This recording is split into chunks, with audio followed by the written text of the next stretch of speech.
Okay, now it's live. But I don't know what the intro is, man. We're just here to talk about the recent. What are we covering today? We're covering Bitcoin. Yeah, what is this though? You got to tell them what it is, right? This whole thing is just a I don't know. I ended up liking just chatting with friends about like stocks and speculation. This is just drunk speculation of where to put your money. That's what I was looking for. This was pitched to me as drunk finance, and I think that's a great way to describe it, right? Yeah, yeah. We're not experts. I mean, we have you have a background. You're an expert in a way. Like Not really, not on finance really, but yeah, maybe we're but just that's good. huh? I was gonna say that's good though. We can just tell everybody neither of us are experts. We're not offering financial advice. We're just discussing our own personal interactions with finance, right?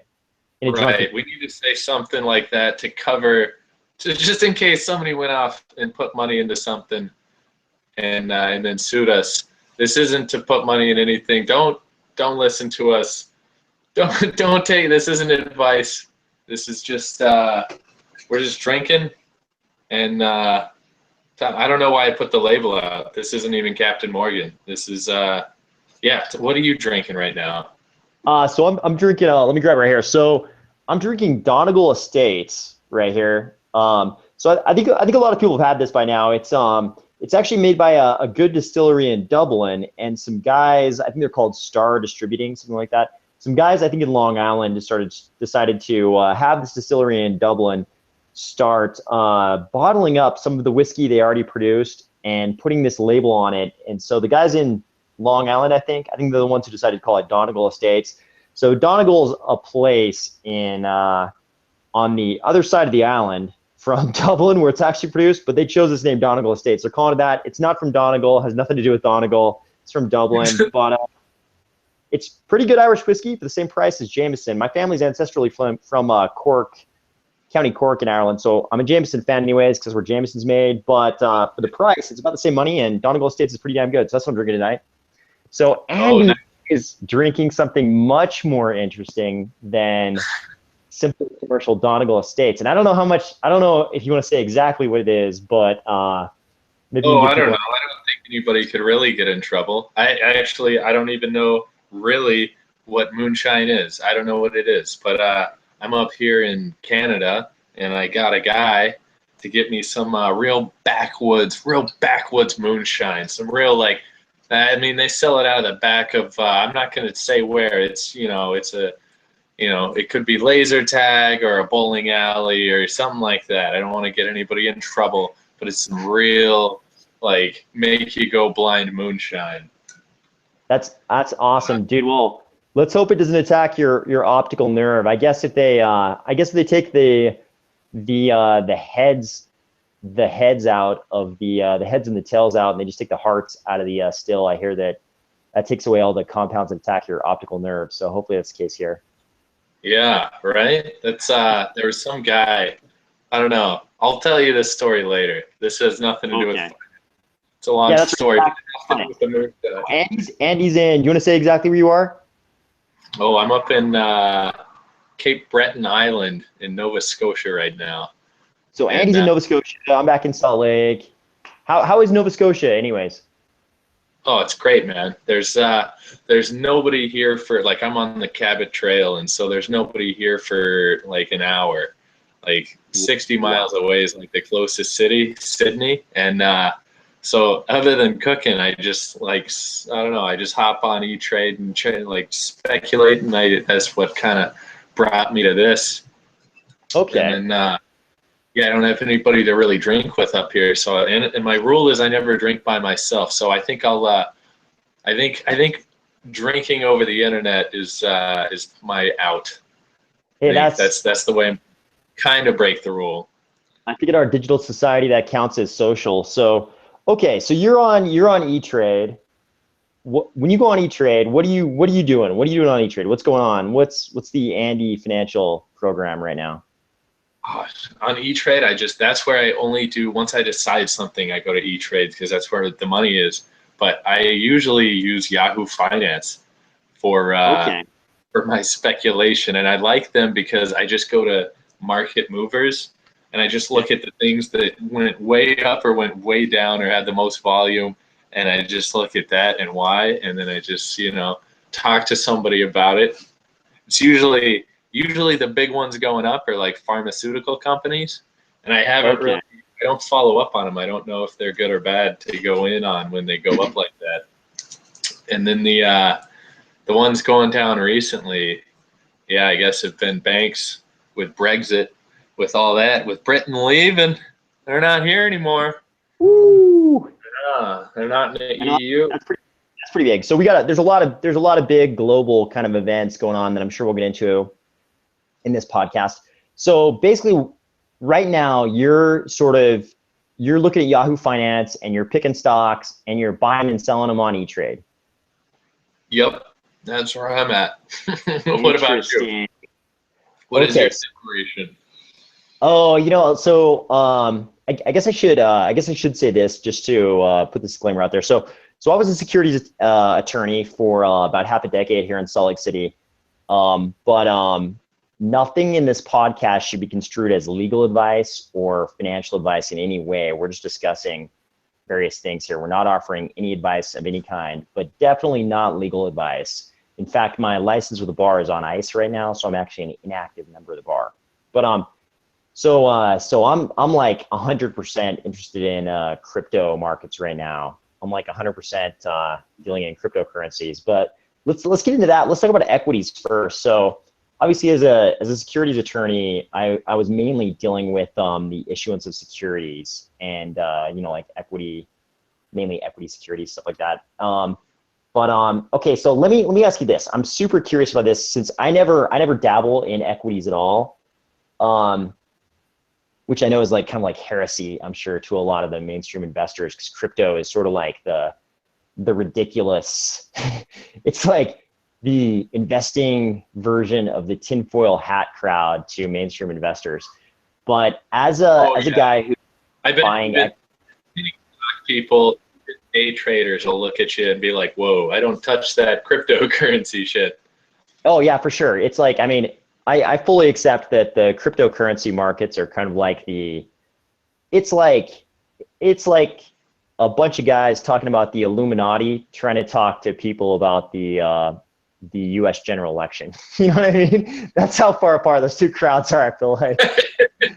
There's some overlap, but basically, like, the crypto guys, we're kind of like, I think the mainstream guys kind of look at us and they think we're like, the economic equivalent of the dudes over there screaming about the Rothschilds and the Bilderbergs controlling the world or something.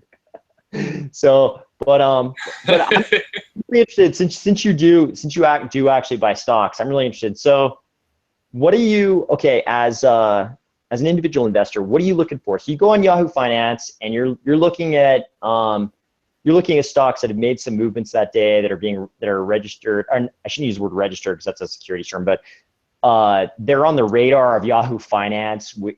Probably front page or whatever. So that means they're pretty significant stocks. We're not dealing in penny stocks here. We're not on the pink sheets, that kind of thing. Right. So I used to do that, but I stopped doing that. So now I'm just doing legit stocks. Okay, no more penny stocks. I usually look for.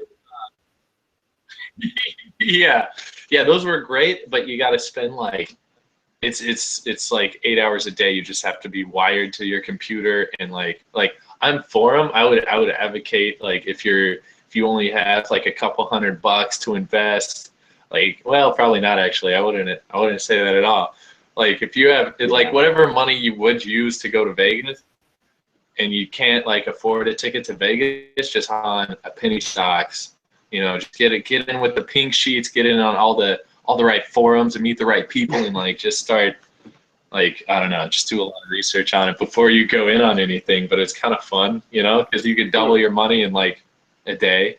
It's the Wild West over there, right? It's like it's the Wild West, a lot of craziness, right? Yeah, Yeah, most of them go down too. So it's not like, I mean, you gotta find the right one. Most of them don't even, like, I put money in one, and like back in high school, I put like $200 into one, and it just never moved. It never went up or down. It just stayed there, and it wouldn't let me sell it. There's no volume anymore. So I'm like I don't know if I'm like the sole shareholder or what anymore. Maybe I own it. I don't know. I think those sentiments are probably echoed by a lot of penny stockholders for sure. I've definitely heard the same thing from a lot of guys in the same situation. So okay, so but back to the real world, the real highly regulated securities world, non-penny stocks. So okay, so you go on Yahoo Finance, like what as an individual investor, what are you looking for? What are you trying to find? I usually just try and guess when something is undervalued, because there's so many things that are overvalued that it Okay. makes it hard. Like, they're overvalued, but they won't go down because they're overvalued. They'll just keep going up and up and up. So I don't really mess with shorting or anything. I just take the long on stuff that I think is undervalued. Like for example, with Brexit, right? With Britain leaving the EU, everything Okay. tanked. Okay, let's Like get like yeah, let's get into it. Brexit. Let's get into it. yeah, yeah. So like everything tanked, and there were things that tanked that didn't make sense to me. I just found this one today because I went back to look at it, and Netflix went down 8% that day. And I don't think that should have happened. I don't think Britain leaving the EU should cause Netflix to go down 8%. So then I would put money in that, put a Yeah. thousand and let it go up back to where it was, and then sell it.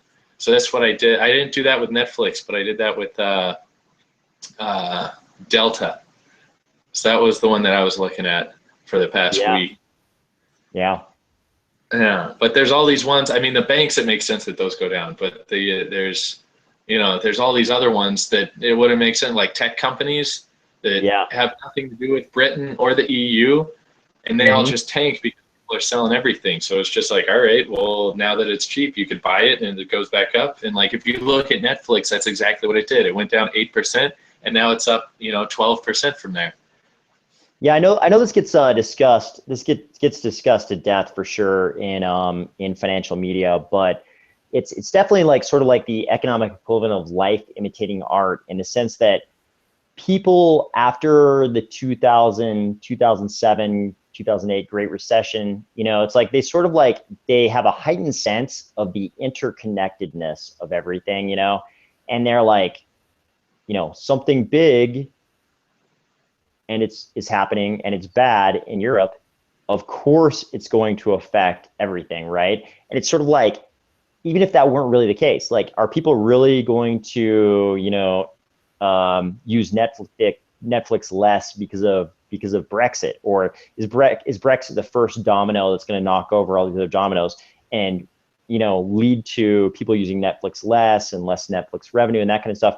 But even if that's not the case, let's say that's not the case, if people assume it is the case, it's like the market is going to punish Netflix, even as one out of so many the whole spectrum of equity securities. Netflix gets punished just because people assume everything is connected and everything is going to be hurt by this whole Brexit thing. It's sort of like this butterfly effect, a butterfly breaks its wing off in London, leaves half of it on the wrong side of the channel, and it's like Netflix stock goes down. But I mean, whether it's true or not, it's like eventually, if people believe it's true, eventually it becomes the truth, and the Netflix stock goes down. Right. I like that point. And I want to, before either of us go off on saying like, well, this is what happened, so this is why I did this, or this is what happened, so I did this, and that was good. I just wanted to say that nobody is good at predicting the future. Like, people in general Yeah. are really shitty at predicting the future and like different outcomes. And this is all purely speculation. Everybody has perfect hindsight, but like, if I were to say, like with the Netflix thing, it's like, oh yeah, I should have put money in. And like with Delta, like, it was good that I did, but like, I don't know. I think everybody, like, I'm not saying I know what's going to happen. it's all just Yeah. guessing, but it's fun. It's fun and it's gambling, and I love it. And then like people are like, Yeah, oh, you know, no, I mean, and it's like, yeah, I know. oh, sorry. I think that's 100% accurate. Like, people, it's weird. It seems like I have this conversation over and over with people, and no matter how many different experiments are done on this, and no matter how many studies I see come out, I still, future events, and actually this plays into the whole crypto thing with the looming auger prediction markets. We can get into that later maybe, but it's like, just like people can't really predict the future, no individual, I guess the whole auger business model would say that maybe the crowd can predict the future, but with some level of accuracy. But just like no individual, aside from that, no individual can predict the future. It's like every study and everything I've ever seen, indicates to me it's like a rational thinker that no one can really predict the market or pick stocks. It's like every single study says none of these guys can pick stocks. Nobody can pick stocks. Nobody can predict what the market's going to do. I mean, obviously there's like, we have clues. There are clues out there that tell us like, maybe this is going to happen, maybe this is going to happen. But when it comes right down to it, nobody can really predict the market, with any level of consistency year after year. It's like a skill that I think a lot of investors think exists. They think it's a skill, but actually if a skill doesn't exist, if there's no evidence that it actually exists, is it a skill at all if it doesn't exist? You know what I mean? Right. Yeah. And it's like, that's sort of like, oh, sorry, go ahead. no, I was just saying, like, yeah, it's all 100% gambling, but there's no craps tables up here, so this is the closest thing I got.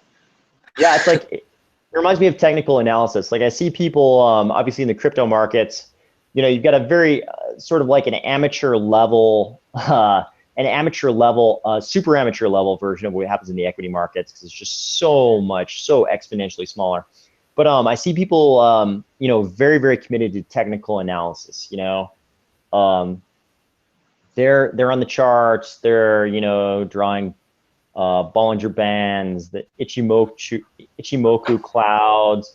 They've got lines going everywhere, and they all group together because they believe in Bollinger Bands. They believe in this. They believe in that. Breakout impending. This is a bullish flag. We have a bearish pennant. All this technical analysis stuff going on. But at the end of the day, I don't see any evidence that any of that's true. And basically, like, there's so much inherent. It's like that scene in, I think most mainstream, sort of like sort of economic actors, like, your average, North American consumer is probably most familiar with this from the movie Jurassic Park, when Jeff Goldblum is like, in life, there's so many things that are chaos, and he drops like a droplet of water on his knuckle, and he's like, which way is it going to go? You got the air temperature, you've got the wind, you've got, the, imperfections of my skin, hair follicles. Nobody knows which way this water is going to go. And that's how the markets are. I feel like chaos theory is the only unifying theory that maybe explains the markets. How you just quoted a Jurassic Park Jeff Goldblum quote. That's great. So, I mean, it's true. Like, everybody assumes I think that. accurate, though. Yeah, everybody assumes that the markets are ruled by skill. And, certainly there are things, when you've got bots trading, making trades faster than any human can think. Certainly there's some skill involved in, coding those bots and, all this algorithmic trading that's going on that's like very mathematical. And you've got, math PhDs, creating these derivatives. There's skill going on in stuff like that, and obviously, the big economic actors are engaged in acquiring, maintaining, and utilizing all those skills. But as far as like actual prediction of the market, I don't see any evidence for anything except that it's a lot of chaos theory. You know what I mean? When big things happen, sure. I mean, it's like if you hear a report that a factory blew up in, outside of Jakarta, it's a pretty good guess that the stock's going to go down. That. Right. Yeah, I mean, that biotech company, their stock's not going up because their factory blew up, usually. Yeah, there's common sense things like that. It's funny that you bring up bots, though, too, because I think even with like how people are so bad at predicting the future, we're really good at building robots that can. So, like, I mean, it's like, is it that they can predict the future, or is it they can act faster on evidence that's Right. Okay. Yeah. actually evidence? You know what I mean? Yeah, that makes more sense. Yeah. But like with Brexit, like I forgot what company it was, if it was Morgan Stanley or Goldman or somebody like there was some big company out there that relied on a bot that they created to get them through like a surprising event like that. And Yeah. and the bot totally got everything right and made them like 11% in a couple of days. Whereas like the financial managers, like the single humans that were fund managers, the same, the same event happened and they all lost everything, they lost a ton.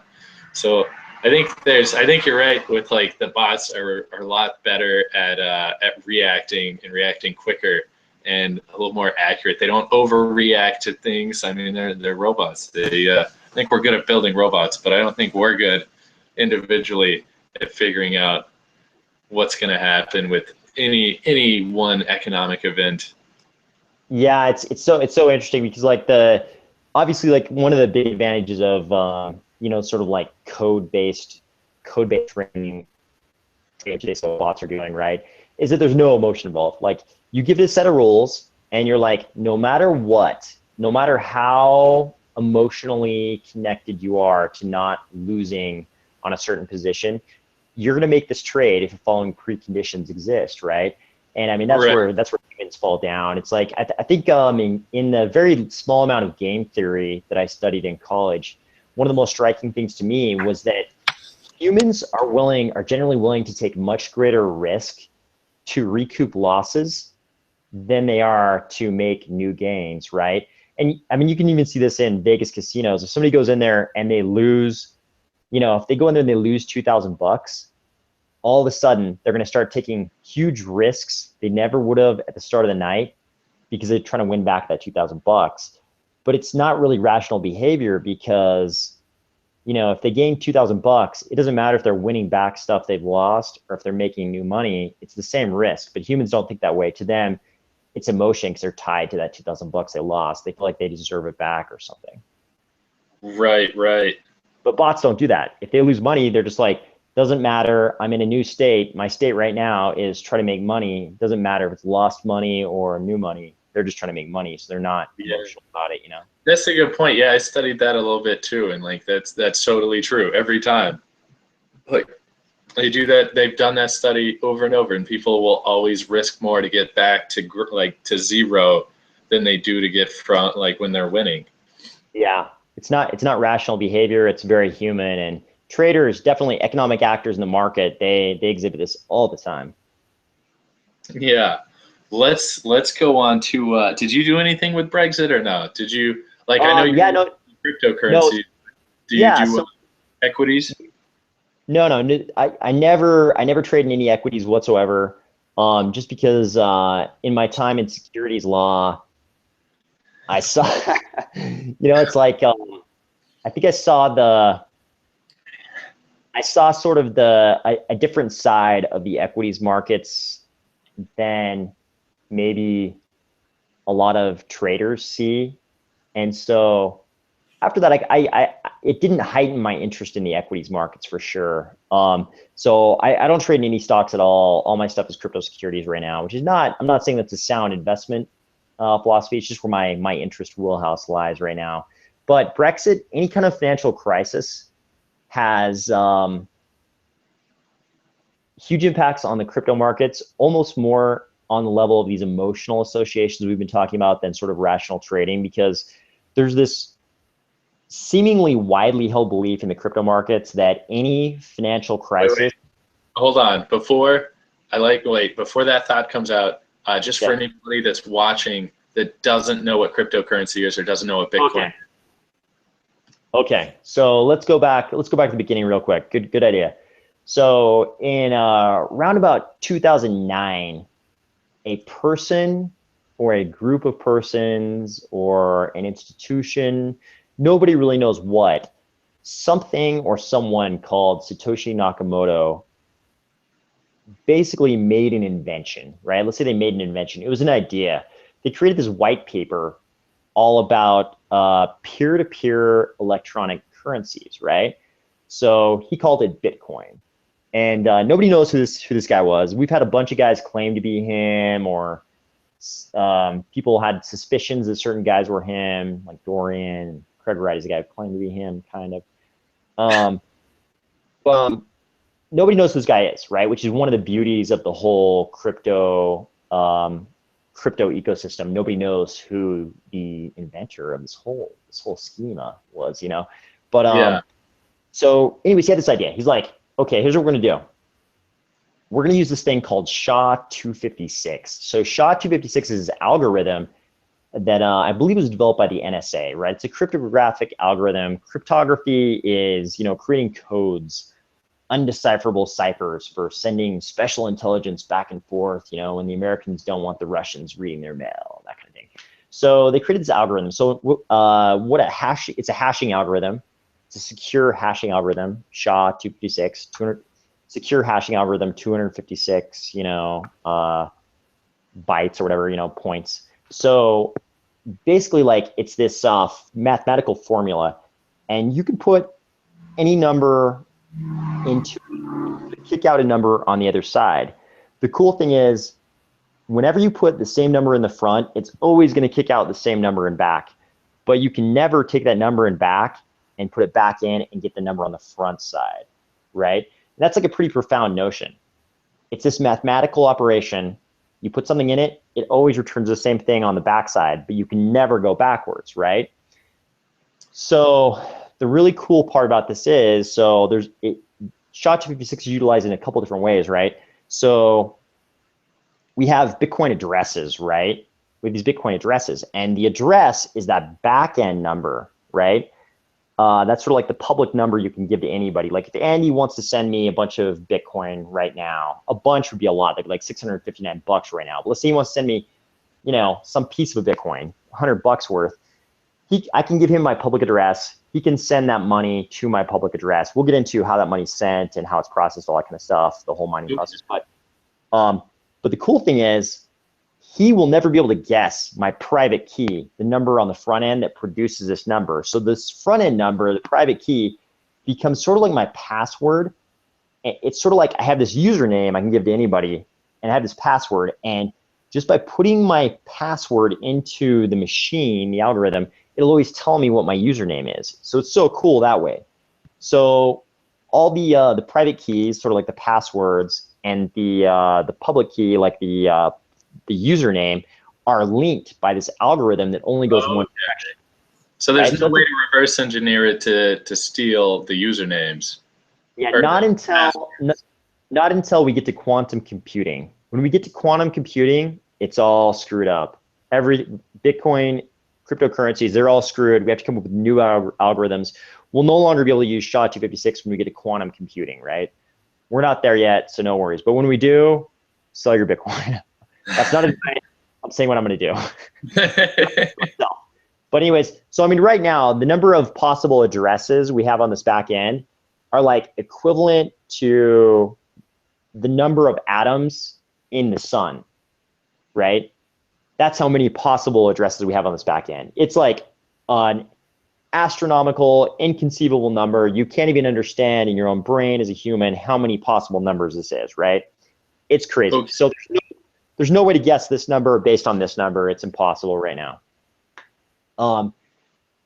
But the Bitcoin blockchain, so we call it the blockchain for a reason. So anyways, you're like, okay, well, that's how Andy sends you Bitcoin, but where the hell do these Bitcoins come from, right? Valid question. So what happened was Satoshi Nakamoto, our mysterious inventor of the blockchain protocol and Bitcoin, it's, Bitcoin, the currency, all that kind of stuff. He's like, okay, here's what we're going to do. We're going to have this thing called the Genesis block, right? And I'm going to mine this block, right? So mining is this process where the system will say, okay, I'm going to create this puzzle, right? The puzzle is going to be this. I'm going to say your backend number is like the thing that comes to the backend of SHA-256. It's an actual number, right? It's like, it'll be a number with real numbers, like 1397776 blah blah blah blah blah for like 256 digits or whatever. So the system says, okay, we're going to create this puzzle, and the puzzle is this. I want you to find a number that you put in the front end that produces a number on the back end that's less than, 699999777, some number, right? So the only way to figure that out, because you can't guess across SHA-256, right? You can't really guess what number is going to kick out what number on the backside. The only way to do it is to try different numbers. So you're like, okay, I have to come up with a back end number that's less than a certain amount.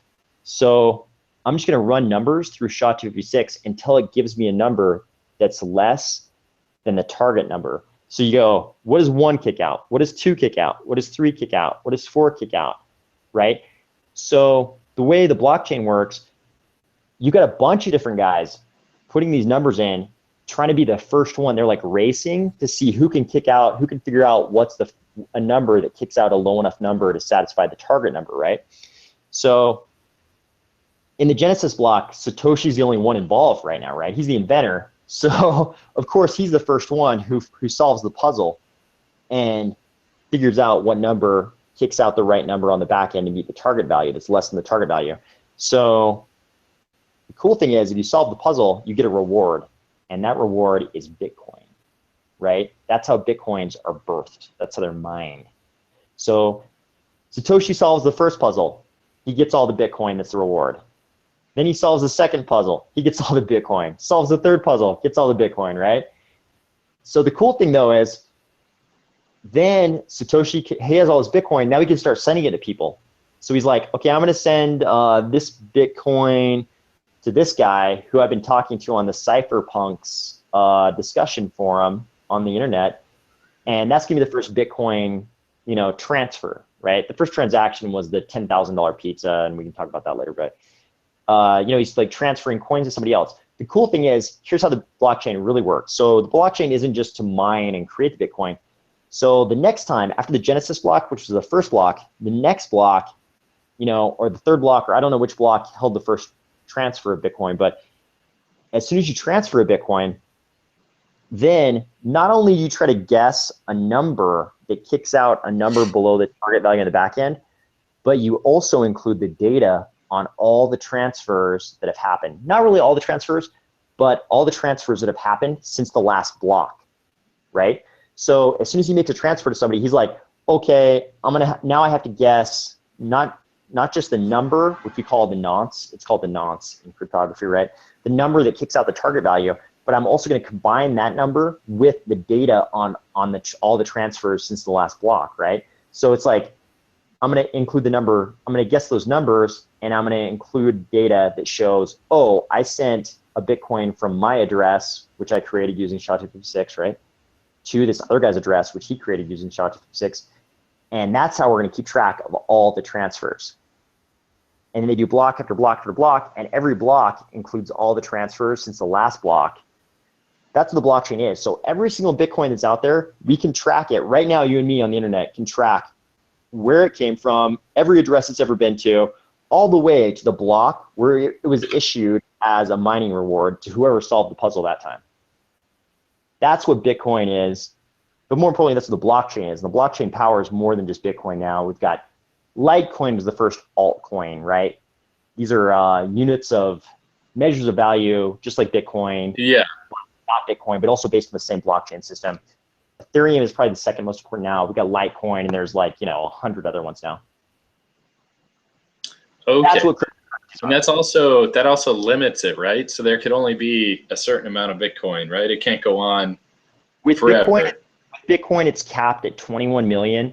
We're at 15 million and change right now, and it's kind of a segue. It's kind of a side conversation, but we're also about a few days on July 9th. So they change the amount of reward they give for whoever solves a puzzle, about every 4 years. So in 2013, I think it was November 2012, something like that.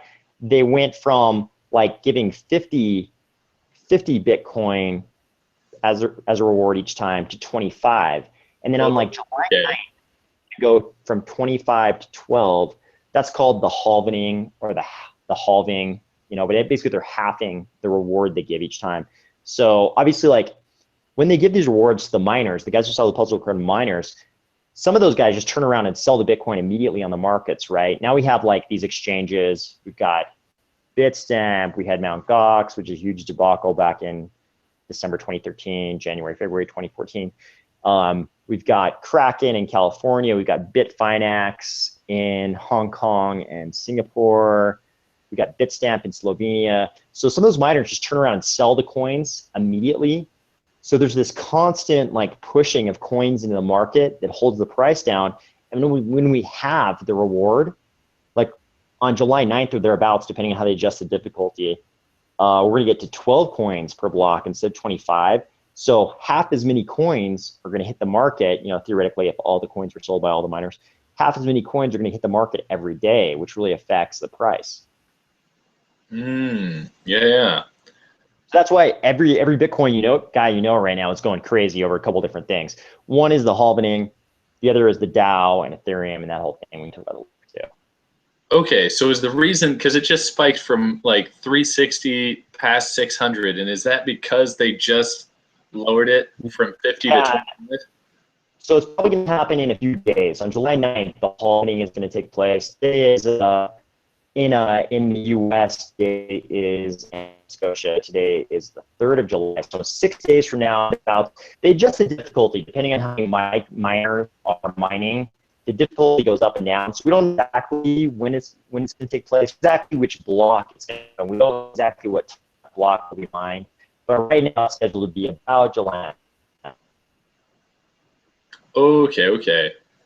That's why all the Bitcoin guys are going crazy. And yeah, there's I would personally say that's why the price jumped from, down in the 3s and 4s. It was in the doldrums. I mean, I watched the Mt. Gox exchange implode, go crazy. We went up to $1,200 per Bitcoin. Right. In December 2013, Bitcoin was crazy. Everybody's like, oh my God, I can't believe this. Guys are out buying Ferraris because Bitcoin they mined with their home PCs. They might have mined, 10,000 Bitcoin, and all of a sudden each one of those is worth $1,200. So guys are out buying Ferraris and shit like that in December 2013. And then the world figures out that this the biggest exchange was one in Japan called Mt. Gox, which stood for Magic the Gathering something exchange. But basically it was first created to exchange Magic the Gathering cards. A lot of people don't know this, but that's why it's called Mt. Gox. Oh, no way. I had no idea. Something exchange. And anyways, this French kid who, don't sue me on this, Mark Karpellis, but I believe he got into a little legal trouble. I could be wrong. I'm just trying to, it's my recollection. He got into trouble for fraud in France. Anyways, he ends up in Japan. He buys this Magic the Gathering, card exchange thing, turns it into the world's biggest Bitcoin exchange somehow. But there was something going on. There's something called the Willy bot, we think.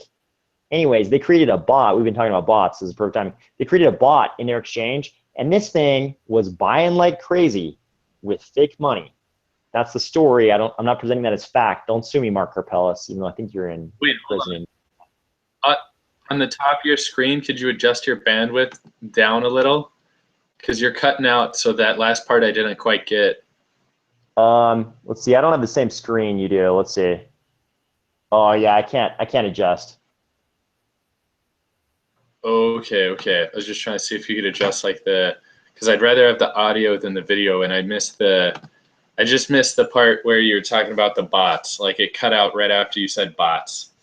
Okay, so. But what were the Willy bots?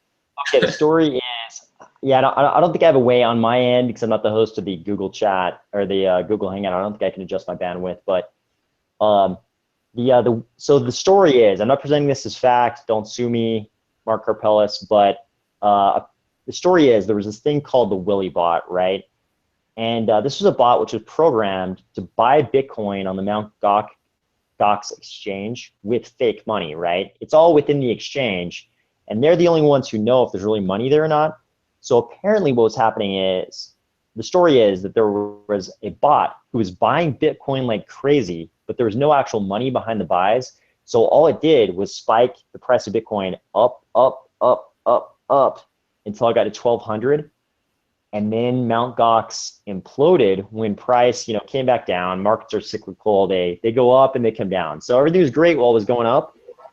And then price started coming back down because it got too ridiculous, 1,200. People just couldn't swallow it anymore.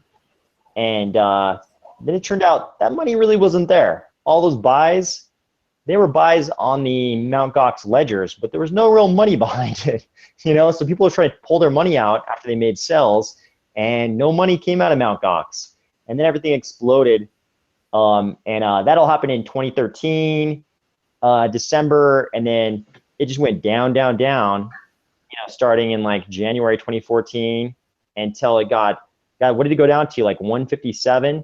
And then it kind of leveled back up, and we were in the 2s, and then the 3s, and the 4s. And then we got close to halvening, and now all of a sudden we damn near hit 800, and I think it's largely because of the halvening. But it's the same in crypto markets as it is in equity markets. People always say there's all these old sayings in trading, and one of them is buy the rumor, sell the news.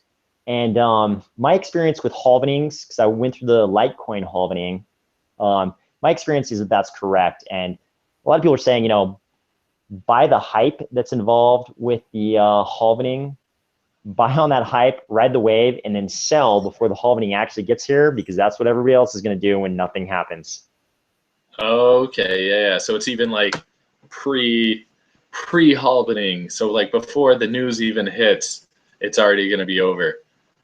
Yeah, I mean, a lot of people. So we almost hit 800. What was it, a couple of weeks ago? And my current guess is that that's going to be our peak on Bitcoin pre-halvening. I think 800 might be as high as we go. We had a little bit of a spike over the last 3 days, but my guess, I wouldn't be surprised at all if 800 if that 799 value or 790, whatever it was, if that's as high as we go, and it's just kind of down from here on out. That's kind of what happened with Litecoin. We hit a peak, quite a ways before the actual halvening. I can't remember if it was a month or something like that. The Litecoin halvening happened, when was it, like last summer or 2 summers ago? I can't remember.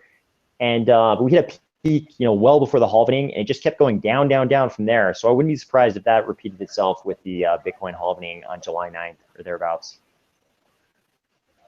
Oh, I like it. I like that thought. I like how you've already witnessed it with Litecoin. So with Mt. Gox, with the Willy bots, if you were to try and sell what you had at 1,200, it wouldn't go through, right? Because that didn't actually exist. Well, yeah. So or would a bot pick it up? Mt. Gox did have a tremendous amount of money on deposit, But basically what happened was when the market was going up, not that many people were selling. Everybody was buying. So more money, it was like a Ponzi scheme. More money was coming in than was going out. And so, just like a Ponzi scheme, everything, I'm not saying Mt. Gox was a great scheme. It was apparently a different type of fraud, but much like a Ponzi scheme, as long as more money is coming in than is going out, there's no problem, right? The fraud remains uncovered. Undiscovered. But as soon as the market started going down, and more money was going out than coming in, and all of a sudden Mt. Gox started defaulting on withdrawals. They make withdrawals, and all of a sudden they wouldn't come, right? They would initiate wires from Mt. Gox to their bank, or I don't know how the withdrawals worked. I assume they're wires, and they just wouldn't show up. And Mt. Gox was like, "Oh no, everything's fine. We're just having so many withdrawals.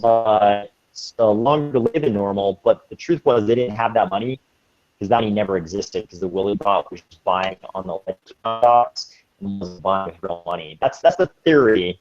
Mark Karpelis, I believe, is not being convicted in Japanese court yet. I could be wrong about that, but at least sort of legally in process. So, and I don't think it's sued. So I won't present that as fact. I'll present that as a story that's been put forward. Okay. That's crazy. So did people get reimbursed for that later? I saw you had a post on it recently, but was that what it was about? That was about the down, but no. In fact, people haven't been reimbursed. People flew to Japan. Some people had so much money in the line, they flew to Japan and started picketing the offices of Mt. Gox in front of the office. And it was pretty good unintentional comedy because Mark Karpelis sat in his apartment in Japan, and he had a cat, and various stuff was going on. He would like claim that things were delayed because, again, I'm repeating story here and not presenting this fact, but he would say that things were delayed because his cat knocked over his Frappuccino onto his keyboard. He's a big, I believe he was a big Starbucks Frappuccino drinker, even in Tokyo or wherever we're in Japan. And like the cat knocked the Frappuccino into the keyboard, and so that screwed things up, and he couldn't refund the money, and it went on and on and on. And finally, people realized there was no money there, and so the Japanese authorities apprehended him. And I believe Kraken was named by the Japanese authorities as the receiver for funds to try to distribute whatever money is there. I think Kraken is in charge of, that's an exchange, a newer exchange out of San Francisco. They're in charge of distributing whatever is there to the investors who lost out. But no, the investors are basically screwed because the money's not there. So they have to pay off that Ferrari with whatever money they started with. Yeah, no, I mean, yeah, the money's not there, and they're just out of luck. A lot of people lost a lot of money, and a lot of Bitcoin is unaccounted for. Like there was a lot of actual Bitcoin that went into Mt. Gox, and it just disappeared. Nobody knows where it is. And there's a lot of talk. A lot of people say Mark Karpelis ran Mt. Gox so unprofessionally. I mean, they had a huge amount of money on deposit in the form of Bitcoin and fiat currency. Fiat currency being like dollars, yens, euros, pounds, that kind of thing. Right. But they had so much on deposit. But people were saying that this guy would put all the Bitcoin into like an account that, again, SHA-256, everybody knew what the public number was for the account, but only Mark knew the private key, the password that would get you in there so you could move that money out. And this all came to light, again, purportedly after the whole fiasco. But people were like, this guy's such an idiot. What if he got hit by a bus? If he's the only one that knows the private key, that money, if he got hit by a bus and there was no other fraud, nobody could have gotten the money out. But apparently that's how things went down there. He just, it's like, okay, I didn't know that. But I did, like, I remember when we were working together, I did mention like something's gonna go wrong with this. I don't know how to like it was too new to me at the time, and like I felt like I'm like averagely tech savvy, I'd say, and I wouldn't feel comfortable with a Bitcoin, like with the username or anything being on my hard drive, just because I don't know if it's protected, and I didn't know. I thought something was going to go down, and I didn't know it'd be that though. I didn't know he would that it was bots just driving up the price. Yeah, no, I mean, your instincts were the same as the rest of the Bitcoin community at the time. Everybody's really concerned about, how they select their private key to make sure it's not something that's guessable, by brute force hacking efforts. Everybody's really concerned about all that kind of stuff. Nobody thought to themselves, what if this guy at Mt. Gox is just lying to us? You know what I mean? What if he's an amateur? People are like, there's so much money on deposit there. He must have hired, even if this guy's an idiot, he must have hired qualified help to make sure everything's cool. And in fact, he hadn't. He was just kind of like flying by the seat of his pants and didn't give a damn, apparently. That's like, you got to kind of respect the guy for that, for just saying, fuck it, I'm doing this myself, and I got $1 trillion on hand, or however much it was. The guy had balls. But, there's no denying it. The guy had balls. But I mean, he's the same guy who's been accused of, let me put it this way, people have made claims that he was accused or convicted of some pretty low-level, petty kind of, I believe it was electronic fraud of some type. I can't remember if it was credit cards or what in France. Okay. He was like an IT guy in France, and he got I think he was accused of some sort of petty electronic fraud, and he sort of just fled to Japan. You know what I mean? Like, people think that Interpol is this organization that catches everyone. Like, you can't flee to an extradition country, a country that has an agreement with your home country to send you back if you committed a crime. But Interpol and this kind of like cooperation between national police authorities is just as bureaucratic as any other part of the government, and some things fall through the cracks. And I guess the story is this guy's one of those guys. He just went to Japan, and the Japanese never figured out that he was wanted for fraud in France. And he went on to create gigantic, Bitcoin exchange. Nobody figured it out. That's wild. Like the guy is a piece of shit, but like at the same time, you kind of like he did some crazy stuff. That was very. It was clever. Like it's a clever crime, but I don't like that he was like stealing from. I don't like that he's stealing out of people's wallets. But that is a very clever way to make a ton of money. But I guess is he in prison now, or where is he now? I haven't really followed that story because, to me, it was such a blow to the not just Bitcoin, but the cryptocurrency community at large. It set us back so far. It's almost like I don't even care what happens to him because the damage is already done. But having said that, I believe he's still in custody in Japan. It may be that he's been extradited. Okay, so he's like the Bernie Madoff of cryptocurrency. Yeah, he's definitely the Ernie Madoff, at least. Yeah, I mean, it went from 1,200 down to 157, and it took us from that was early 2014. We hit 157 or whatever that low was, and things were just kind of vacillating. From then until this was, over 2 years ago, things just been vacillating since then. And only, upon the halvening right now in the last 2 months, has there been any sign of life really. And we got up, before that we did get up into the 400s finally. But only upon the halvening did we go from the 400s to 800. This is all brand new. There hasn't been any life in Bitcoin. A lot of technical innovation, a lot of people working really hard, doing really cool stuff. It's probably too complicated right now tonight to talk about the block size debate, but that's been going on this whole time too. We don't need to get into that, but yeah, I mean, it was when did you get in? So right before the Mt. Gox thing imploded, I started really watching closely. I'd heard of Bitcoin and kind of knew what was going on a little bit, but I hadn't really paid close attention to the markets and current events in the Bitcoin, the cryptocurrency ecosystem. And right in the run up when Mt. Gox was going going crazy and price was going up, I didn't buy. You know what I mean? I was kind of it's so complicated. Cryptocurrency is such a complicated learning curve to get to the start. I was like, I'm not going to buy any of this until I totally understand everything that's going on. And that was sort of at the beginning of the run up to Mt. Gox. And at the time I was like, man, you're such an idiot. You should just buy, even though you don't really understand it. You haven't done enough research yet. Just buy because the price is going up so much. And something inside me didn't allow me to buy. And I'm glad because, we're hitting 1,200 and then all of a sudden it's just down. So I was really glad. I didn't own any cryptocurrencies through the whole Mt. Gox fiasco, even though I followed it very, very closely. So that worked out well for me personally. Nice. Good call. Yeah.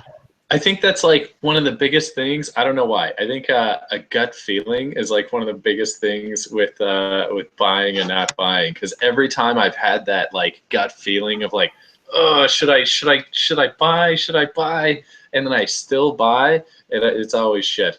And every time, if I don't have that feeling, and I'm all right, this probably is solid, safe, whatever, buy. And it's always been good when I don't have that shitty don't do it, and then you do it anyway. Then it always, I don't know. That's my experience with trading. It's the whole intuition, gut instinct thing. It's even though that's exactly what we were talking about when we were saying the advantage of algorithmic right trading is the lack of emotion. I mean, you've got these guys, the world's greatest traders. To me, the greatest trader, the greatest day trader in the world is the guy in Japan. And it's been a while since I learned about this guy, so I'm going to screw up his usernames and all that kind of stuff. But there's the guy in Japan, and I forget he goes by a Japanese handle on all the forums, and it's something like that. Death or something to do with death is his handle, so everybody calls him by that name in Japanese. But that guy, his whole thing is he doesn't pay any attention to fundamentals. He doesn't pay any attention to technical analysis.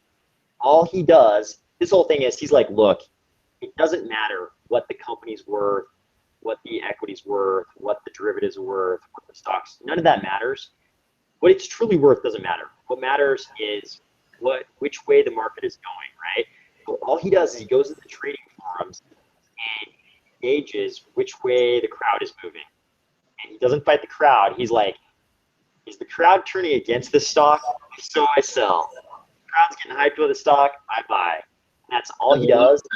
And the guy's the world, yeah, apparently the world's most successful trader. There was one big move he made where some executive at some big bank or something in Japan like fat thumbed a sell entry, and they sold the stock, they sold a whole bunch of stock for way less than it was worth. Like the guy meant to put in, like $100 a share, and he put in like 1/10 of a cent per share. And so this guy was like, he caught it the millisecond it happened. And he's like, okay, I buy 10 million. So he bought like 10 million, of a stock worth $100 a share. I'm just making up numbers, but these are the orders of magnitude. For $100 a share, he bought it for like 1/10 of a cent a share, and then immediately transferred it. Yeah, he immediately transferred it out of that exchange because he knew that the bank would put pressure on the exchange to reverse the trades. So he immediately transferred it over to another exchange, sold it there, and he was already in fiat by the time the bank figured out that some guy had fat thumbed the order entry. So he made a bunch of money. God, that is beautiful. I love it. It's totally beautiful. So he made a bunch of money all of a sudden doing that, and then he just continued day trading. Now he's got like $50 million or whatever it was. It's been too long since I first researched the guys, so I can't remember the numbers. But then all of a sudden he had like $50 million. So he just does the exact same thing, trading the way he does, just by examining the form and paying attention. Yeah. That's kind of the way to do pink sheets. I mean, you get in with all the right forums, and then and you just watch them all day, and you just like gauge people's opinions on, okay, do you guys like this stock? You not like this stock? Without pumping stocks, because people could tell when you do that. Yeah, but, definitely manipulation definitely happens. That's for sure, isn't it?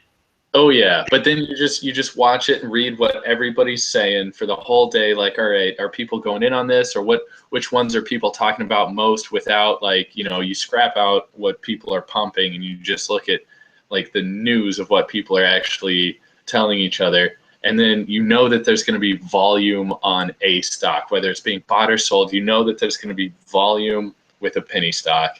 And that's like kind of when you go in, like right before the crowd does, you're like, all right, I think they're gonna bite on this one. You go in, and like with penny stocks, it's at pennies. If it's at 1 cent and then you buy in at 1 cent, it could only go to 2 cents, and then you double your money. But I like that.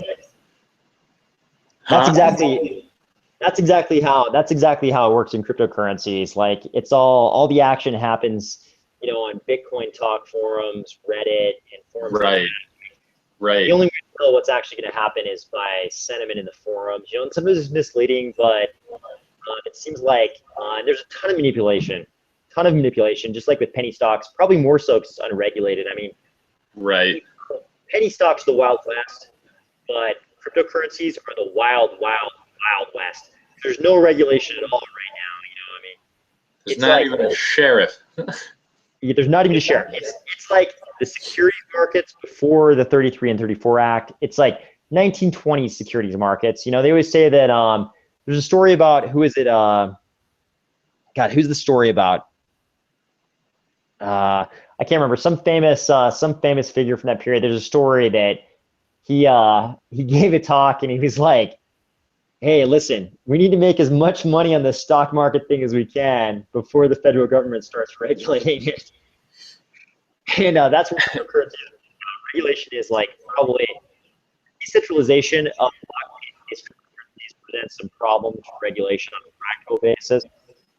But as far as jurisdiction goes, the federal regulatory authorities, like the SEC, the FTC, I think they would be happy to make some pretty strong cases for jurisdiction. But whether they actually can regulate, we'll see. But I'm sure they're going to try. But right now, it's Wild West for sure. Yeah. That's cool, man. I haven't got into it yet with cryptocurrencies, but I've been watching it long enough. Like I've been watching it for years, and just every couple of weeks I'll check in and be like, okay. So I was curious, like that's cool that it's the hardening that's happening, because I didn't know why it just spiked. It went up 50% in a week. In my opinion, it's totally the halvening. Like we we in one of my other businesses, we take Bitcoin instead of fiat currency if people want to pay in Bitcoin. So it was great. If you were like us and you had some Bitcoin on your accounts, just because in Bitcoin they call them holders as part of like an internet meme.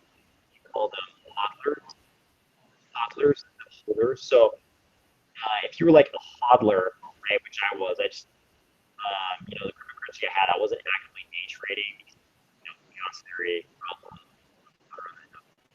But your hodler was great because your holdings went from like 300 to 400 to 800 in like a month. Which is great. If you were holding, that's Bitcoin. If you were holding Ether, which is the currency in the Ethereum ecosystem, which is like Bitcoin plus the Turing computer programming language on top of Bitcoin, Ethereum. You're holding Ethereum from like January 2016 until recently. Like Ethereum went from when I first started looking at Ethereum, it went from 70 cents to $20. Oh, geez. Right? You just dropped, dropped 1,000 bucks on Ethereum. You know what I mean? You saw over a 20 times increase over the course. That's insane. Like what was it, 9 months? So I mean, there's crazy stuff like that going on. It's like getting on Google. Google is just a couple guys making a search engine. Yeah, that's wild. That's kind of like with Bitcoin when I think this was this must have been 2012, where nobody knew about it yet, right? Or like it wasn't really widely known. And my 09, if you got in 2010, you could have mined on your home CP or your home PC. Yeah, and my roommates came up to me and they were just they're just stoners. We're all high all the time, and like, well, that's cool if that's your thing, whatever. But they came up to me and they're like, dude, you gotta invest in Bitcoin. It's this new crazy thing. It's just online money. Like it's never a physical thing. It's just online, and it's just 15 cents. And it was 15 cents for a Bitcoin at the time. Now it's $60 today. It's like right? And I was like, you guys are idiots. Like, whatever, just do your thing. And they didn't buy any either. They just wanted me to buy some. They're like, dude, you got to do it, man. You got to do it. Everybody's doing it. Like, they're just trying to get me to buy some Bitcoin. And I was like, you guys are just high, man. It's not going to do anything. It's just something you stumbled upon. And then it just, boom, I saw it hit 1,200 like less than a year later. And I was, boom.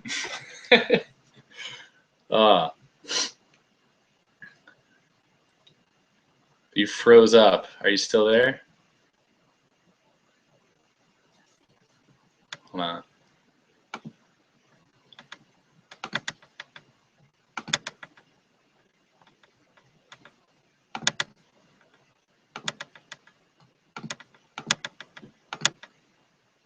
Are you there? Hello?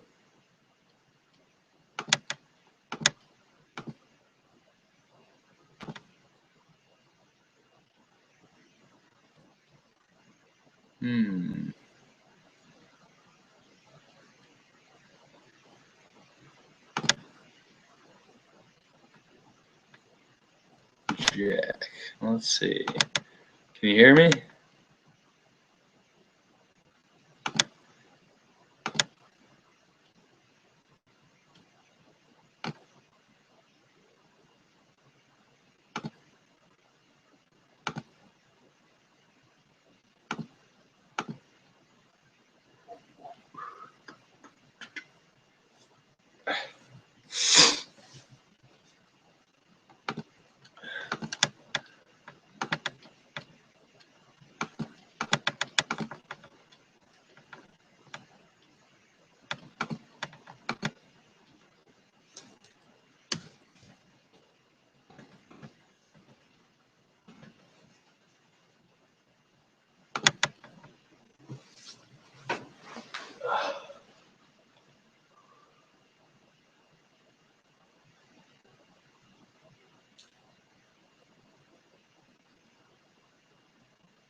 We're still live.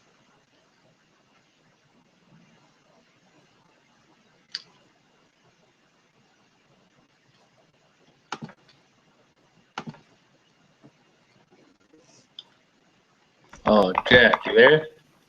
Yeah. Can you hear me again? Yep, I gotcha. Okay, sorry, my phone got too hot, and I had to switch to my laptop. Let me see if I can move it over here. Oh, dude, this is way better quality too. Are you serious? Yeah, we should have done this the whole time. I just switched from a decent camera to a much worse camera. Oh, I think because your camera was such high quality, like I could only change the bandwidth on my end. I can't change like I wish I could change the camera quality without changing the bandwidth, but I could only lower the bandwidth limit. So Gotcha. Yeah. So now it's back to HD. We're good. You're coming how's the audio? I've got a much better microphone I can go grab. Is the audio okay? Good. Okay. Beautiful. Yeah. Okay. So, oh, that's wild. Good to Where know. were we? You know, actually, I think let me just see if I can move this. Hold on one second. All right. Let me see if I can move this this laptop and get a little bit better vantage point for you guys. I'm sure this will lead to my laptop just crashing down on me at some point here. Okay, how's that? Better or worse? Better. Okay, you can see a little bit. You got a big shadow. Yeah, the lighting changed. Had to move the. Oh yeah, there's all kinds of shadow. This is great. This is great. All right. Let's get a cheers to kicking off the second half of this. Okay, to the second half.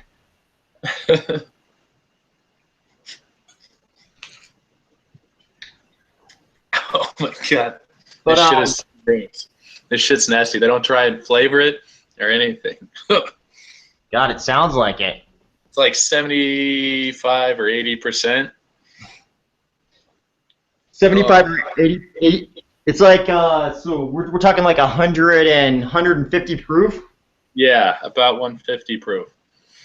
Oh my God, they're keeping it super real up in Nova Scotia land, huh? Dude, like coming from Austin to here, like this place is way more Texas than Austin. Like this place is real, like Southern. As far as hard drinking and that kind of stuff?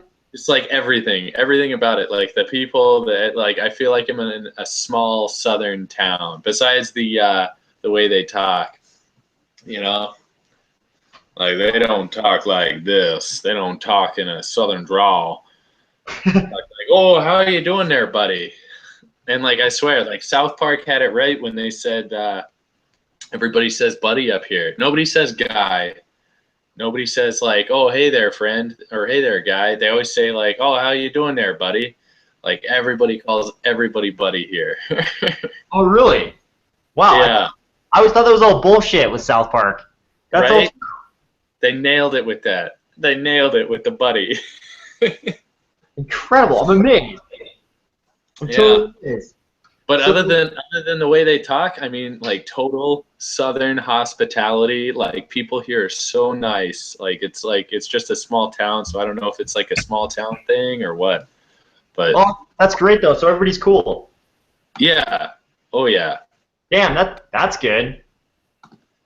Yeah, I enjoy it. That part's super good. So okay, so tell me what else are you up to on the finance front here? Let's see. I'm trying to figure this out again. I had it to where whoever was talking would show up, and I don't know how I did that. I'm trying to fix my lights here so I don't look ridiculous, but kind of had to rearrange. Maybe I'll go without. I'm gonna go without lights here and see if that helps. You can tell me. I don't think we have to be too professional here. I don't think anybody's gonna watch it, but we'll see. We'll see. Yeah, I guess we'll find out, huh? Yeah, I'm gonna. See. I'm gonna push these lights back a little bit. Sorry.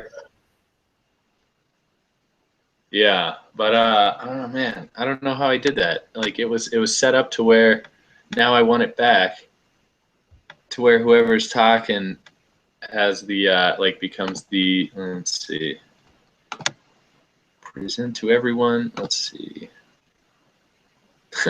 You are presenting right now, according to this.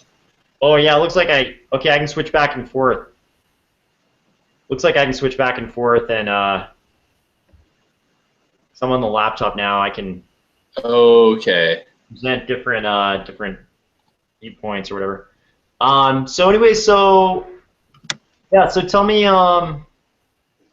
so what else? Okay, so what do you think about Brexit? What do you think the effects on the financial markets are going to be from Brexit? Let's talk about Brexit a little bit. I feel like the we talked banks. about Bitcoin stuff. Yeah, yeah. I feel like the banks are going to be like slow to recover. I think the banks will take a while to kick back. I mean, I looked some up today, and it looks like they've already started to come back, but I feel like they'll dip down and down and down a little more, just because, like, everybody hedges now. So every bank, every major bank has a lot of British pound sterling, right? Or is that it? British pound sterling? What's it called? British. Or so like yeah, so they're so you're saying they're hedging against the possible losses that they might incur from their holdings of British pound sterling. Right. Like they all hedge by having different, by having their money in different, they'll all have, every major bank will have Japanese yen and, Canadian dollar, US dollar, British pound sterling, everything. They'll all have all of that. So all of them took, I think, a big enough hit by them having money in British pound sterling. But I think they'll all recover back to where they were. But I think those are the ones, like the banks, those are the ones where it makes sense that they tanked for the couple days.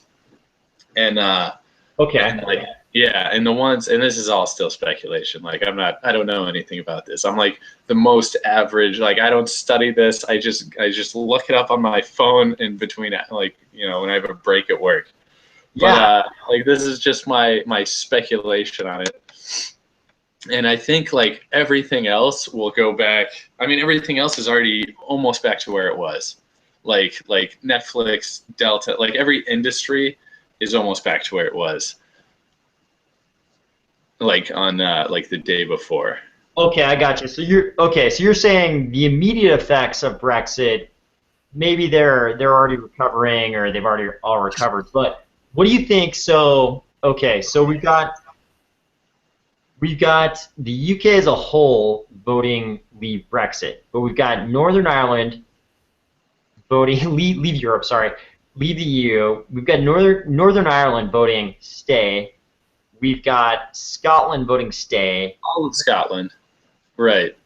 Gibraltar voting stay. London voting stay, and mainly like older, less urban UK populations voting leave. So, what happens if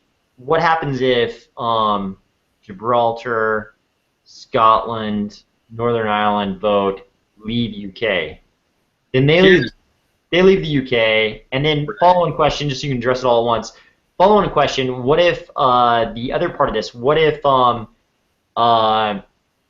Greece, Spain, Italy see that the UK has left, and they're like, Greece is like, okay, we're out, Brexit.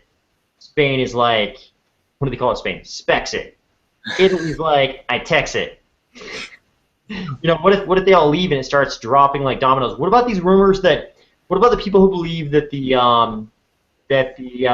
German National Bank is holding so many liabilities that if the EU crumbles, the German National Bank is going to become this the epicenter of a new like global crash because they hold so much toxic debt. That's a lot of things. I think. I mean, when was the EU formed? Do you know? I don't know. Exact year. I took a whole class on the EU. I took a whole class on the EU in college, but I. Like general time. Oh, I mean, it's been a matter of decades. I mean, I think the UK's vote. When was the UK's vote to join? I'll tell you right now. I'll look right now and tell you when exactly when Okay. the UK's vote Because to join the. what I was thinking is like it was all formed for a reason. Like it didn't always exist. Like everybody went into that. Like, all right, my thoughts on Brexit are Parliament's not going to let it pass. Okay, November 1, 93. November 1, 93 was the formation of the EU. So that's not even that long ago. No, no. I mean, it was when I was in high school. I was in high school when the EU formed. Okay, so this isn't like this long-standing, like centuries of EU. Like this is like it's pretty new thing, and like I feel like they all came together to a great free trade agreement. I think, and then like they're in it for a reason. They just realized like, hey, maybe like there was just some fucking guy that's like, hey, why are we giving them all this money? And then they convinced everybody or 52% of voters like, hey, we shouldn't be giving these guys Well, this money. okay, well, that would have been a great reason for any member state to leave the EU, right? If they were like, hey, Greece is a problem. We can't prop up that economy anymore. If they don't leave, we have to leave. That I would understand, but I mean, I think a lot of people believe the UK's vote was more based on fear of the EU forcing the UK to accept Syrian immigrants. You know what I mean? Right. Really I think that's a major part of the vote. Yeah, which kind of, I mean, I don't want to be skeptical, but that's kind of consistent with the idea that this vote was really born by older, less urban voters in the UK. I mean, some grandma in Wales, all you got to do is scare her into believing. It's a bunch of racist white guys just like, hey, we don't want them. We don't want anybody new here. Like the whole thing, it wasn't economically based. It wasn't money based. It was, it was the Britain belongs to Britons. Like that's it.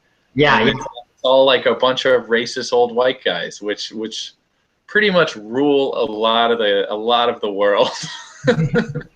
And they said, you know what? We're sick of everybody who's not a racist old white guy like us. And they decided, let's get out of here. Yeah, And I mean, if the Sorry, go ahead. if the vote had been on economic grounds, if people had been like, hey, it's not working out economically. We expanded too much. We included countries like Greece, who are going to be too great an economic liability to the EU ecosystem. Like, we really need to have them bail out of here, or we have to bail out of here. Like, that would be more rational, right? Right. They didn't sit down, and the voters aren't voting based on economics. Like, how many of the voters do you think know basic economics? Like, I don't know basic economics. I'm a finance major. I studied it, but if I were to like teach, I can't teach it. I wouldn't like.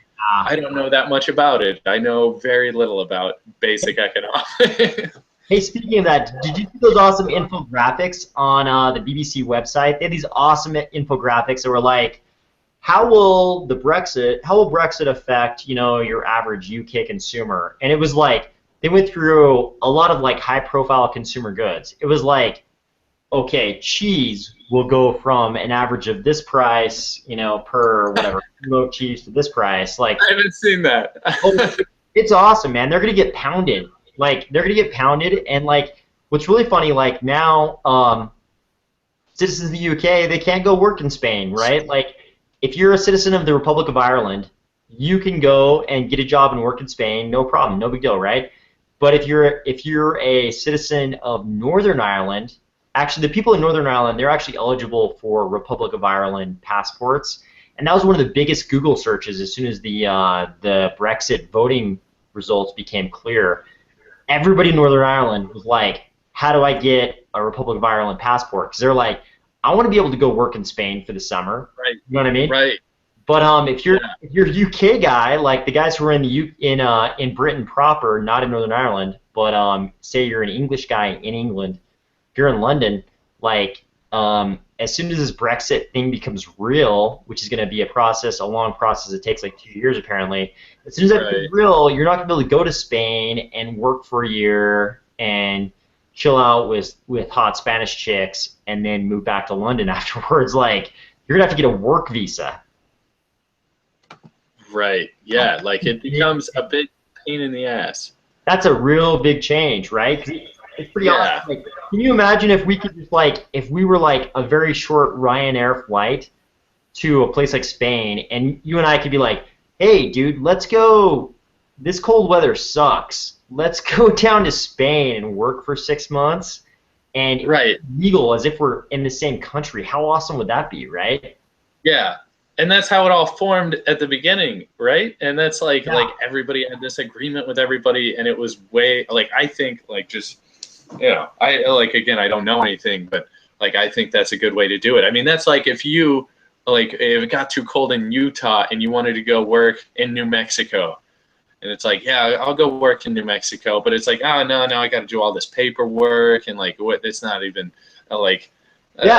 I don't know. It's all this crazy stuff that I think it's all backwards. Like, it's just a bunch of old racist white guys. I don't think Brexit will actually happen. I think in the next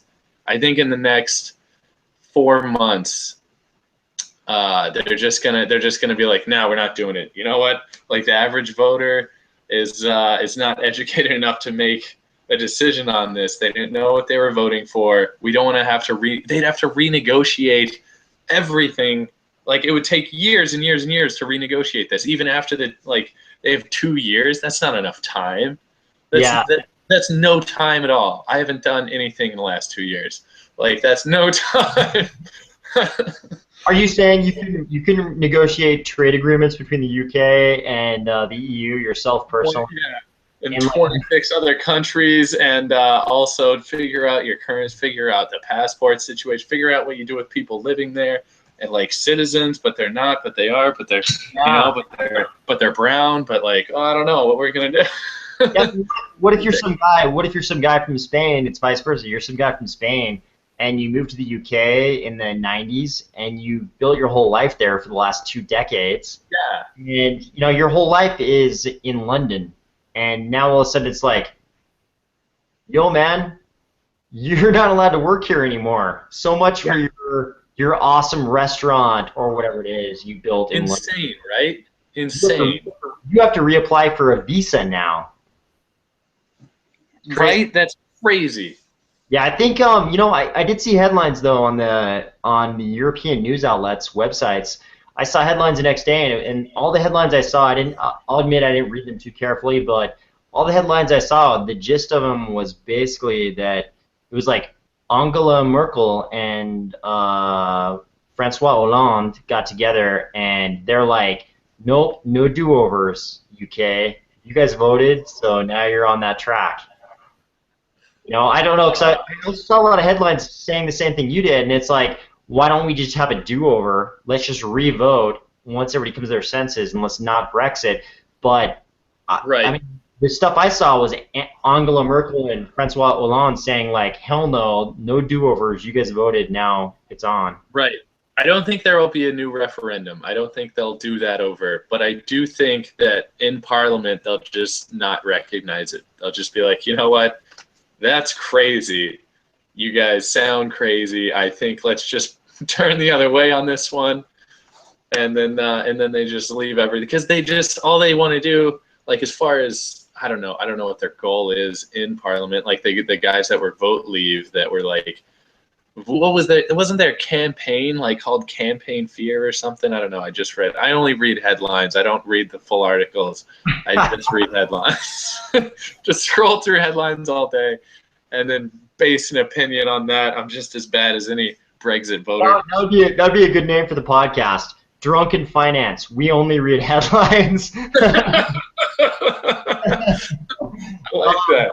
No, but I mean, okay, let me take this in another direction. What do you think the chances are the Scots have a new referendum to leave the UK and apply to membership in the EU? And also, what are the chances Northern Ireland decides to leave the UK, and or so many subjects of Northern Ireland apply for Republic of Ireland passports, that eventually everyone in Northern Ireland just has a Republic of Ireland passport, and they're like, let's just move the border. Let's just move the border. Yeah, I think that would be, I think that would be justice for the UK, because that would, like, I mean, that's what they did, and now if Scotland were to do that and be like, hey, well, we're Skexiting, and then Britain would be like, yeah, you can't do that, and they'd be like, well, you just did, so bye. Like, I don't even know what regulates it anymore. Like, why couldn't they? I think they, like, Yeah, if it actually happens, I think that's probably what's going to happen, is the EU is going to be like, hey, whoever wants to stay, Northern Ireland, Scotland, we'll give you the same deal. Just hop in, the water's great. And I think they'll take it. I think that's what would, I don't really know what well, I mean, determines who could stop that. I don't know what stops that, or what could make it go through, but I think the EU would take them and just be like, all right, Britain, like, we got to make an example of you, so you're out, and we just copy pasted your agreement for Northern Ireland and Scotland. yeah, I mean, it's like Scotland. Scotland had the referendum last year, and they almost left. It was a very close vote. They almost left. So I can see you with woo. You just took a. That's, I went to my frame at the wrong time. Andy just took a big old swig of his not Captain Morgan's, his Captain Bowling Alley right there, or Captain Back Alley Bowling Alley Moonshine. yeah. $20 for a handle. $20, not too bad. Woo! Oh my God. So okay. So what do you? Okay. So we've addressed what would happen in the constituent territories of the UK. What do you think? What kind of effect do you think this will have on the non-UK EU members? Like, what? So Greece had a referendum, and the Greeks were like, "We're leaving," and the Greek government was like, "Nope, not leaving. I know you guys voted that way, but we're not leaving." So now that the UK's left, I mean, do we see a domino effect where these countries that are, I mean, like from their perspective at least, their economy starts having a lot of trouble. Germany and France and the UK and the more economically healthy states in the EU agree to bail them out, but there are these, from their perspective, very draconian requirements, right? Because they don't just bail them out; they bail them out and they're like, okay, we bail you out, but you have to do the following things. And it's pretty Right. and it pisses off the Greeks, and the Greeks are like, we leave. What do you think the chances are now? The Greek people have already voted we leave before all this, before Brexit. Now do you think the Greek government is like, okay, we already voted to leave, now we leave, and then do Spain and Italy follow suit, or what happens? What do you think? I think, well, I think Britain, a lot of the reason they left is because they felt like they were contributing more than they were getting back. So, like, Greece, I feel like they're getting back, and like, again, I only read headlines, but I feel like from the headlines, I feel like Greece is getting back a lot more than they're contributing, especially as of late. So I think that their government would still, even with the strict guidelines, they would still be like, all right, we got to stay, because if we leave, we're done. Like, we don't even have the money to pay these guys to renegotiate a new deal with the EU. Like, we got to stay. So I think, like, it kind of makes sense. If you're if you're one of these countries like Greece, it's like, why not stay? If you're running around on the German if you're running around on German euros and French euros and British euros, it's like, why not stay, right? right? Like, I mean, it's leave? Why would like you out? yeah, like the whole train has to, they got to walk as slow as their slowest country, and why would Greece break off from the pack when they're all slowing down for Greece? It's like they get to kick around and be like, hey, this isn't too bad. If we fuck up too bad, you'll bail us out. All right. That's like a free pass for them. Sounds like Yeah. a fantastic deal to me, right? Yeah, but if there's a country that, I don't know, if they're, I don't know, white people are super racist. So like Britain, that's a given. They're gonna leave. They're just That's those white people, those old fucking white guys. They're just terrible people, and they did it again based on immigration. They're like, I don't want to live next to a brown guy or somebody that could blow me up or whatever. They just have those notions in their head, and that's why they voted that. So I think like other countries, I don't know, like who else is in the EU that's like, there's a ton of them, right? That whole Western Europe, they're all in it, right? Yeah. Who do you think would leave next if they were to leave? If somebody was to follow suit, who do you think it'd be? Somebody that thinks they're contributing more than they're getting back, but no, I mean, I think obviously France and Germany are committed. No, I think it's maybe like I think it's the opposite end of the spectrum. Maybe not the people who are giving the most and getting the least back, but maybe maybe those countries that already wanted to leave, like Greece. The names that the nation states that you mentioned the most often, obviously, are Greece, Spain, Italy. yeah. I could see if there's a domino effect and they start leaving, I could see it happening in like sort of that order. Yeah, I think short term being like a decade, like 10 years. I think short term they're all gonna bring it up, and it might happen for each and every country in the EU. But I think long term, like being a century, they're all gonna revert back to trade agreements and everything. Like they're just going to go back to what was there. Like they had good agreements with each other. Like, okay, you could visit, we're close by, you could visit. Okay, let's not tax each other on the trade coming in or out. Like it's all, no matter what happens with every country, even including Britain, like even though it's going to be a big pain in the ass, they're all going to come back to where they were as far as agreements. Like I don't think they're going to punish them too much, because like that would be like, then there'd be a total like exodus of Britain. If they couldn't go visit anywhere else, they'd just be like, all right, revoke my citizenship. I'm going to Spain. I'm going somewhere else. I'm going to Germany. Like the younger people won't stand for a government that really limits what they can and can't do. I think that's like the whole, like if you're under 40 or so, like you want to be able to go like, I don't know, you want the freedom, and you're not over 50, so you're not an old racist guy. You're just some guy that wants to go travel and work wherever. Like a young professional in London wants to be able to go work in Madrid or Milan. They want to be able to buy, goddamn French cheese and all the German cars. They want to be able to buy all that stuff and not pay tariffs. That's all shit they want, And they're all super close to each other. It's not like Britain's way over here, like on the other side of the globe, where it might make sense. Like, all right, I can't afford these free trade agreements or something like that. It's like they're right next to each other. This is like Utah to New Mexico. It's right there. Like they shouldn't limit it. Like certainly, like pre-EU bedfellows are still going to be friends in a post-EU world.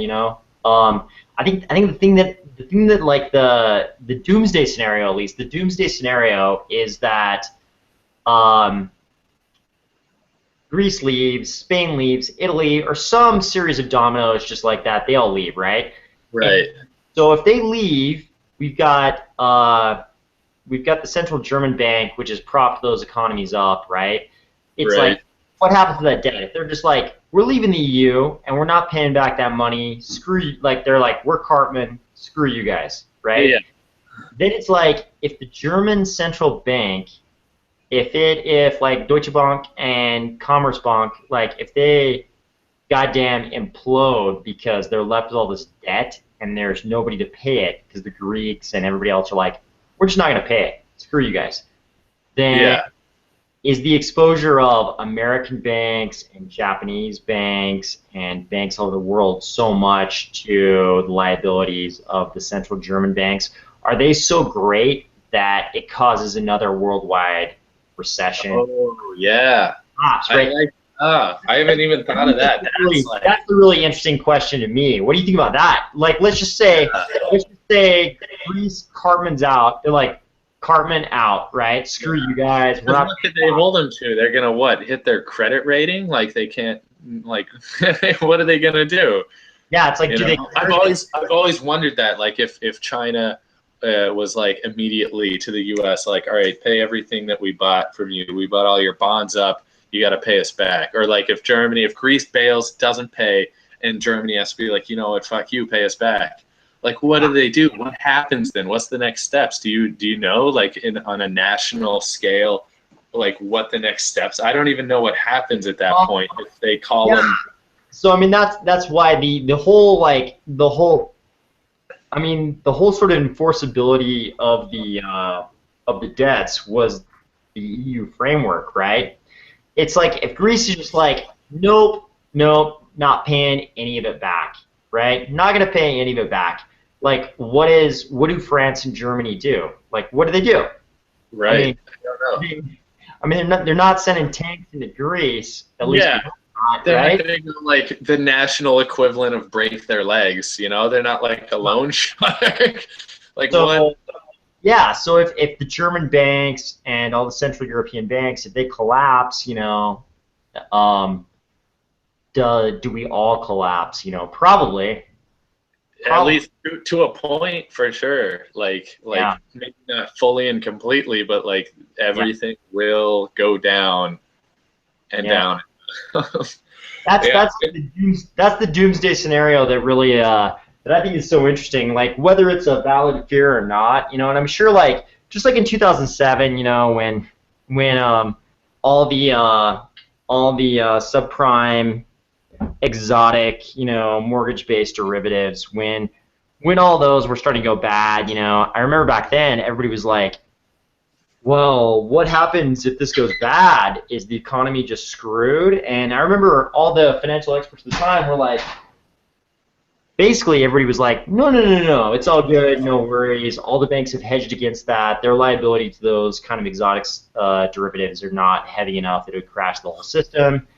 And because, you know, I mean, you don't want to believe that kind of thing's true, but maybe in this case it is true, and because we used quantitative easing so heavily to get out of the 2007 deal, you know, the like secondary doomsday scenario is there's no QE left to get us out of this one, and everything really collapses. I like this idea. Let's keep talking about like doomsday scenarios. So that's one. Right? Is Greece bails, they don't pay their debts. A few others bail, and they're just like, yeah, we're not in the EU. We're not taking your money anymore, and we're not paying you back what we owe you. Good luck. Like, that's it. The end of the relationship right there. Yeah. And so that's a huge one. That's global fallout. Everybody's done for. Like, if you have money in anything, you're done.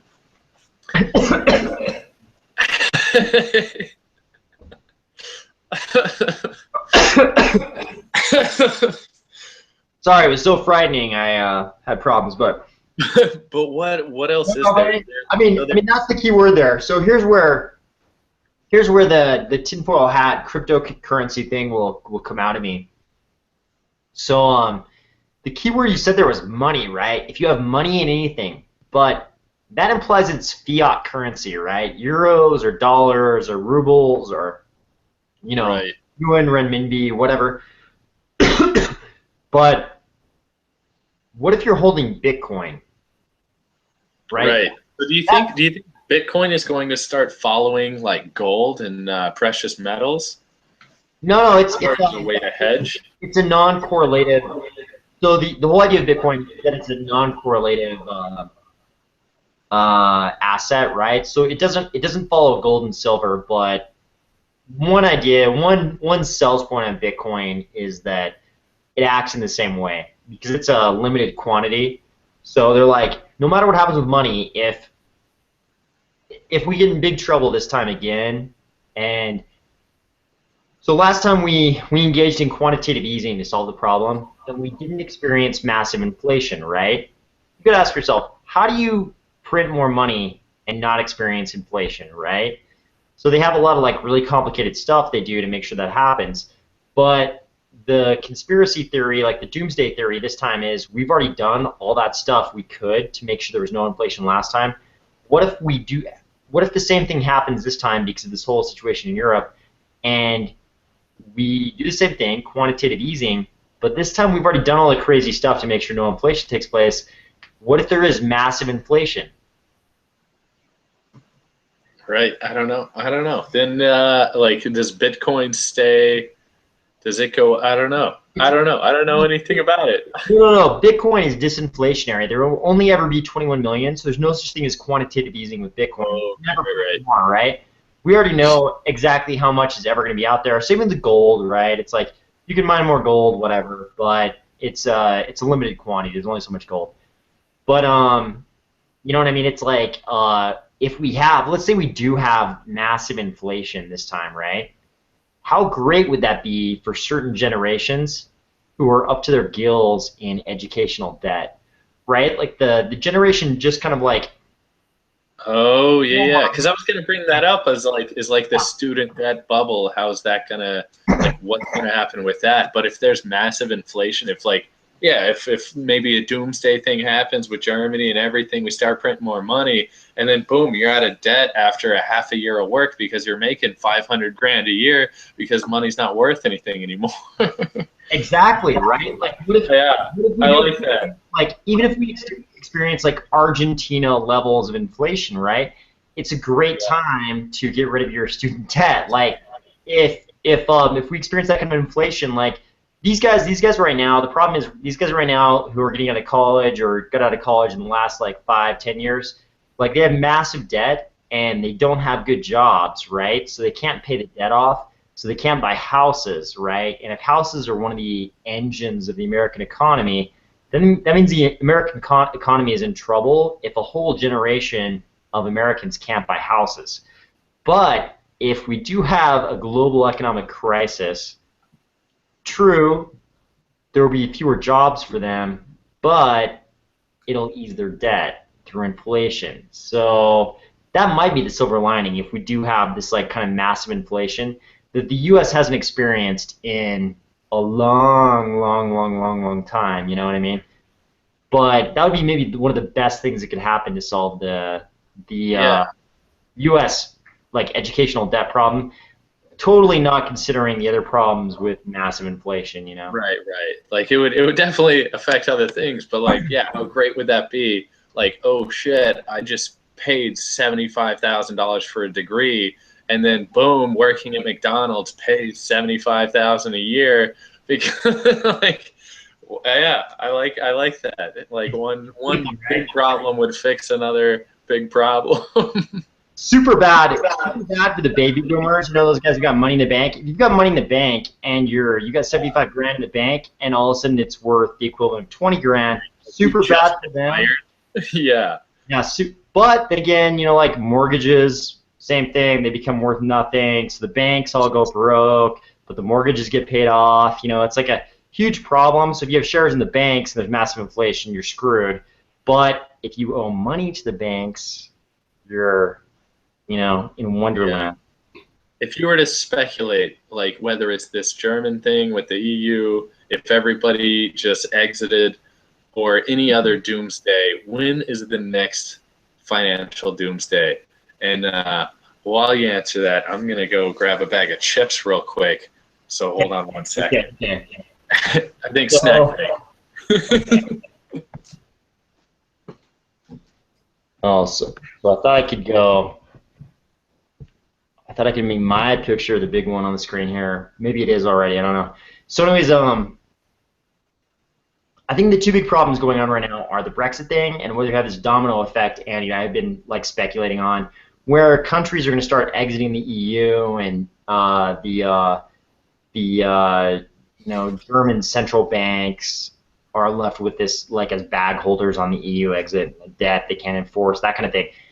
It's sort of like a two-pronged thing. That coupled with devaluation of Chinese currencies, right? It's like for years and years and years, the media's been speculating about like, you know, Chinese real estate bubble. We heard about these ghost towns in China where they would like, the Chinese real estate economy was like expanding so fast, like building whole cities and there's no one to move into them, right? And then we get all this crazy stuff like Chinese equity markets are expanding so fast, and then all of a sudden there'll be a little blip on the radar, and the Chinese government will just like halt trading for several days and say no one can sell, right?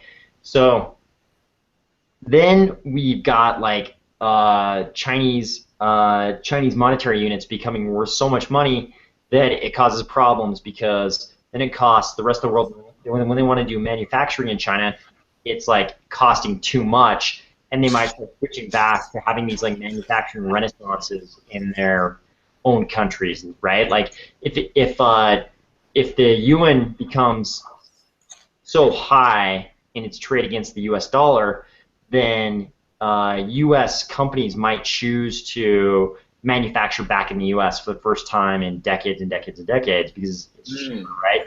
So as a response, the Chinese government might drop the exchange rate, devalue the yuan, right?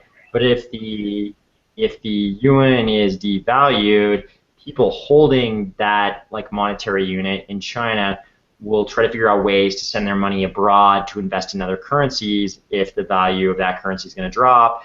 The Chinese government puts into effect all these regulations, so you can't have capital fleeing China, and they use things like Bitcoin to get the money out of China. But if that currency starts dropping, right, one of the biggest global economic actors, if the value of their currency drops, and we have Brexit going on, the dominoes start falling in Europe like that, the two things together maybe could produce these doomsday scenarios Andy and I are speculating on. It could be, huh? But like, what's like the timeline? Do you think 2 years, 6 months, 10 years? I don't know, man. I mean, I thought 2007 was gonna be a much bigger problem than it was. I mean, I really didn't think the U.S. Congress was gonna bail out Wall Street, right? I was like, no way are they going to bail out Wall Street. The outpouring of grief they would get from Main Street would be so great. Right. They would dare bail out Wall Street, right? And they did it anyways, and they all got reelected, right? Everybody got so scared, and the American voters are just like, well, I don't understand all that. All that our elected officials deal with that. And all of our elected officials just kind of like, they're like, okay, let's bail out Wall Street, right? So the all of that loss basically got shifted from Wall Street to Main Street. So, you know, a lot of people lost money. A lot of American consumers like lost a lot of money. But Wall Street got bailed out, so they got to continue like normal. Goldman Sachs is still around, you know. Yeah, they're all still there. So they're all living it up. Yeah, so I don't know. Maybe in Europe, maybe if things do get really bad, even in the short term, maybe they figure out some way to shift that to the consumer. Like, I mean, that's going to happen in the UK. Like, the average, the value of the pound sterling just dropped, right? So everybody goes to work. Everybody went to work this week in London. They're making the same wage. Their bosses aren't giving them huge raises because of the drop in exchange rate. Right. Yeah, that's a good point. They're making the same wage. And when they try to go buy their Volkswagen Jetta, you know what I mean? Germany's not dropping the price of the Volkswagen Jetta. They're paying the same price for that Jetta. Right. It's worth less. So they're the ones that are going to get pounded. Meanwhile, if the banks in the City of London is like the Wall Street of London, right? They call it City of London. So if those banks, if they were holding a lot of debt, let's just say those banks were holding a lot of debt. If they were, and just like the student loan thing, if the value of the pound sterling drops, right, the value of that debt they hold drops, right, because it's enumerated in pound sterling. So, so their debt becomes less. The consumer's still paying the same amount for Volkswagens or Beamers or whatever the hell they're driving in London. But the banks, all the debt they hold becomes worth less. Yet they can instantly adjust their fees, right? Like where do banks make money? You know, I mean, like one of their income sources is fees on consumers, you know, on deposits and stuff. They can adjust those fees for the exchange rate, right? But their creditors can't necessarily adjust the value of the loans for the exchange rate. The bank Right. might be great for banks. Yeah. That's not addressing the whole thing, the whole issue with London being sort of like the banking capital of Europe, and not being a part of the EU. That's going to hurt their, other income bases for them. But, as far as their debt goes, it might really help them. Yeah. That's a good point. Yeah. I You know don't what I know. mean? Because if I owe you £1,000,000, right? If I owe you £1,000,000, but then the pound becomes worth much less, that's good for me, right? Right. Then you could pay it off. Everything goes back to normal, and you just paid off debt with just because 52% of people are racist in Britain. Wow, it's great, right? Seems like a win for the economy. Yeah, and I'm still going to charge. You know what I mean? Like when I give a car loan for some person in London to buy a Volkswagen, I'm still going to charge them 3%, whether the car costs £30,000 or £40,000. I'm still getting 3%. So my fees are going to adjust up with the inflation, but my debt, is possibly going to go down. So it might be great for the banks. The average person, though, they're going to get screwed. Yeah, if they could handle the fees, then if they still have to pay them and they could still handle them, then everything works out for the big companies. Yeah. But yeah, good point. if they can't handle them, then they can't pay them. Then there's no, then they lose out a lot. But there's a limit, right? Yeah. They can't bankrupt the average person, or they won't buy Volkswagens. Right. I have a little bit of Volkswagen stock too, so I lost big there. Yeah, good job. Yeah, because my big thing is finding when big companies are undervalued, or when any company is undervalued. That's the only time that I buy. That's the only time I put money into anything. Okay. So then when Volkswagen took that big hit with the whole diesel scandal, I was like, yeah, they'll come back. So they just took, they went down 20, 30% in a week. And I was like, all right, they'll bounce back. But then Brexit happened and they tanked even more. I'm like, yeah, well, now I got to wait forever. But, in time, I think in time, everything goes back, to where this is awesome. I get to watch a moth get eaten by a daddy longlegs here. Instead of doing bug spray, I just got daddy longlegs along my windowsill here. Because they don't bite people, but they'll get any of the bugs coming in. She is real on the Cabotrell. Yeah, it's all just nature up here, man. Damn. I love it though. It's cool. All right, what else? What else in finance is happening? We covered Bitcoin and Brexit and doomsday scenarios. I don't know. I don't know if there's a doomsday. If you were to, might have to vote for Trump just so there is a doomsday, and then everything tanks, and then you could put a bunch of money in and make some bucks. Maybe that's why they had so much of the people's votes there. They're all shorting the market. They're voting for Trump and shorting the market. Yeah, I think so. They're all just instead of everybody, the rest of the world thinks we're all retarded, but I think everybody just shorted the market. They all got margin accounts. They shorted the market, and they're putting Trump on that ballot. And I think that would be the way to go. It could be, man. Maybe they just decided to put him in there, try to make money on their shorts, and that's what they're up to. Yeah. And then on top of that, there's going to be a lot less people, because we're going to go to war with everybody. So just nukes start dropping everywhere. Good way to reduce the population. There might be a little pollution, nuclear pollution. Yeah. But Salt Lake's not going to get hit, Salt Lake's I don't know, 60th on the list, right? They're way down there in top U.S. cities. Salt Lake's going to be fine. And even so, who doesn't like playing Fallout? It'll be like real life Fallout. Yeah, right? I mean, he's got my vote based on, There's 7 billion people, and if I write Trump on that ballot, there's going to be 2 billion people, just like the 20s. You know, we'll be back to square one. A good amount of people. That'd be great. And if they elect Hillary, I mean, if they elect Hillary, it's just an increase in email problems. Yeah, right. That doesn't help the economy. I don't know what to buy there. Maybe the new, what is it, Bic? The Bic pen that, did you see that Ellen DeGeneres bit? No, I mean, that was just today that Bic came out with pins for ladies. And they're pink and purple and slightly smaller than a regular pen to better fit their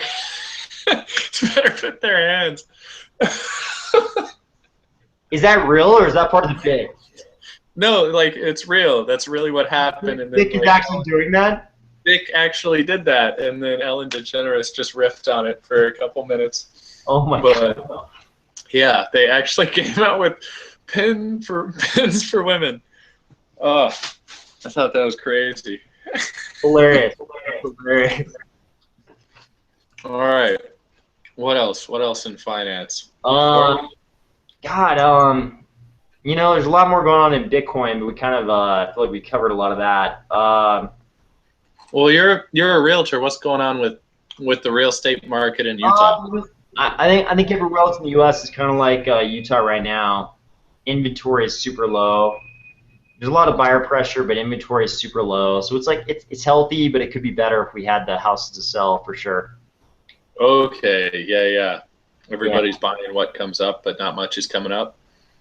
Yeah, it goes super fast. You know, we're getting multiple offers on the first day, so it's great on the sell side, tough on the buy side. You know, but okay, yeah, that's how it goes, man. You know. Yeah. Do you think there's a bubble there within the real estate market, not just Utah, but the U.S.? Is there anything happening there? Or is it just going to ebb and flow as it has, like, without a recession? Well, it's not really called a bubble until it pops, right? Right. I mean, it could be. You know, it very well could be a bubble. I mean, it's such a weird term to use because maybe like a mass overvaluation of homes, or you know, it's like it's sort of like the question is really like, could we see a massive correction? Sure, we totally could. You know what I mean? We're up in those levels where we totally could see a massive correction. I guess the question, not so much a bubble, but more of like, is it going to switch from a seller's market to a buyer's market anytime soon?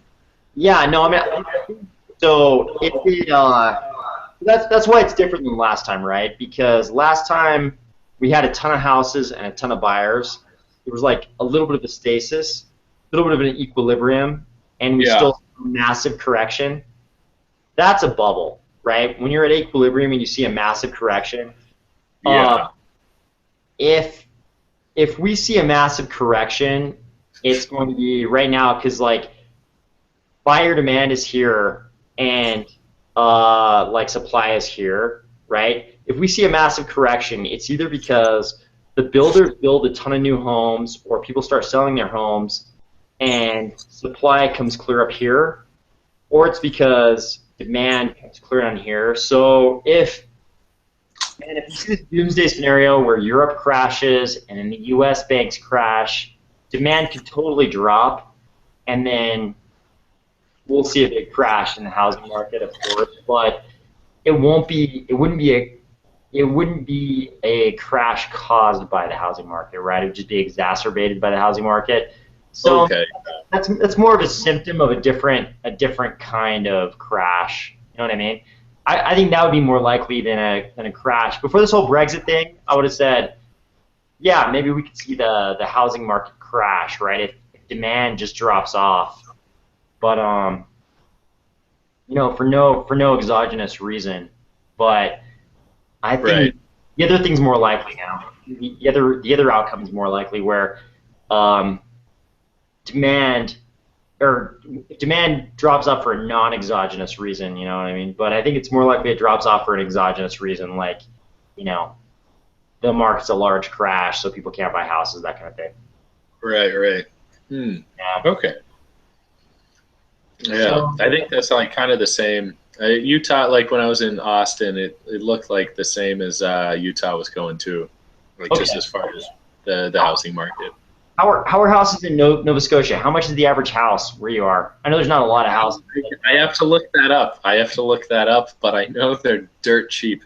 And here's why: the Fort Mac fires, you know, in Alberta with the oil up there. So that's like Alberta in not Nova Scotia. Alberta in Canada is kind of like the equivalent of Midland, Texas, or like North Dakota, like for oil. Like it's just an artificial. Like Fort Mac is just this artificial town that happened because of oil, and the whole thing, like, you know, the whole thing lit up on fire. Everybody got out alive, which was great. But there's thousands and thousands of people that live there, and most of them are from Nova Scotia and Cape Breton. Oh, really? Cape Breton Island specifically, yeah. Oh, wow. Because like, years before, the coal mines shut down here, and this is all what I've heard. I haven't done vast research on it, but I heard the coal mines all shut down, all the mines shut down here. So then everybody, you know, they needed money, go out to Fort Mac, make some oil money.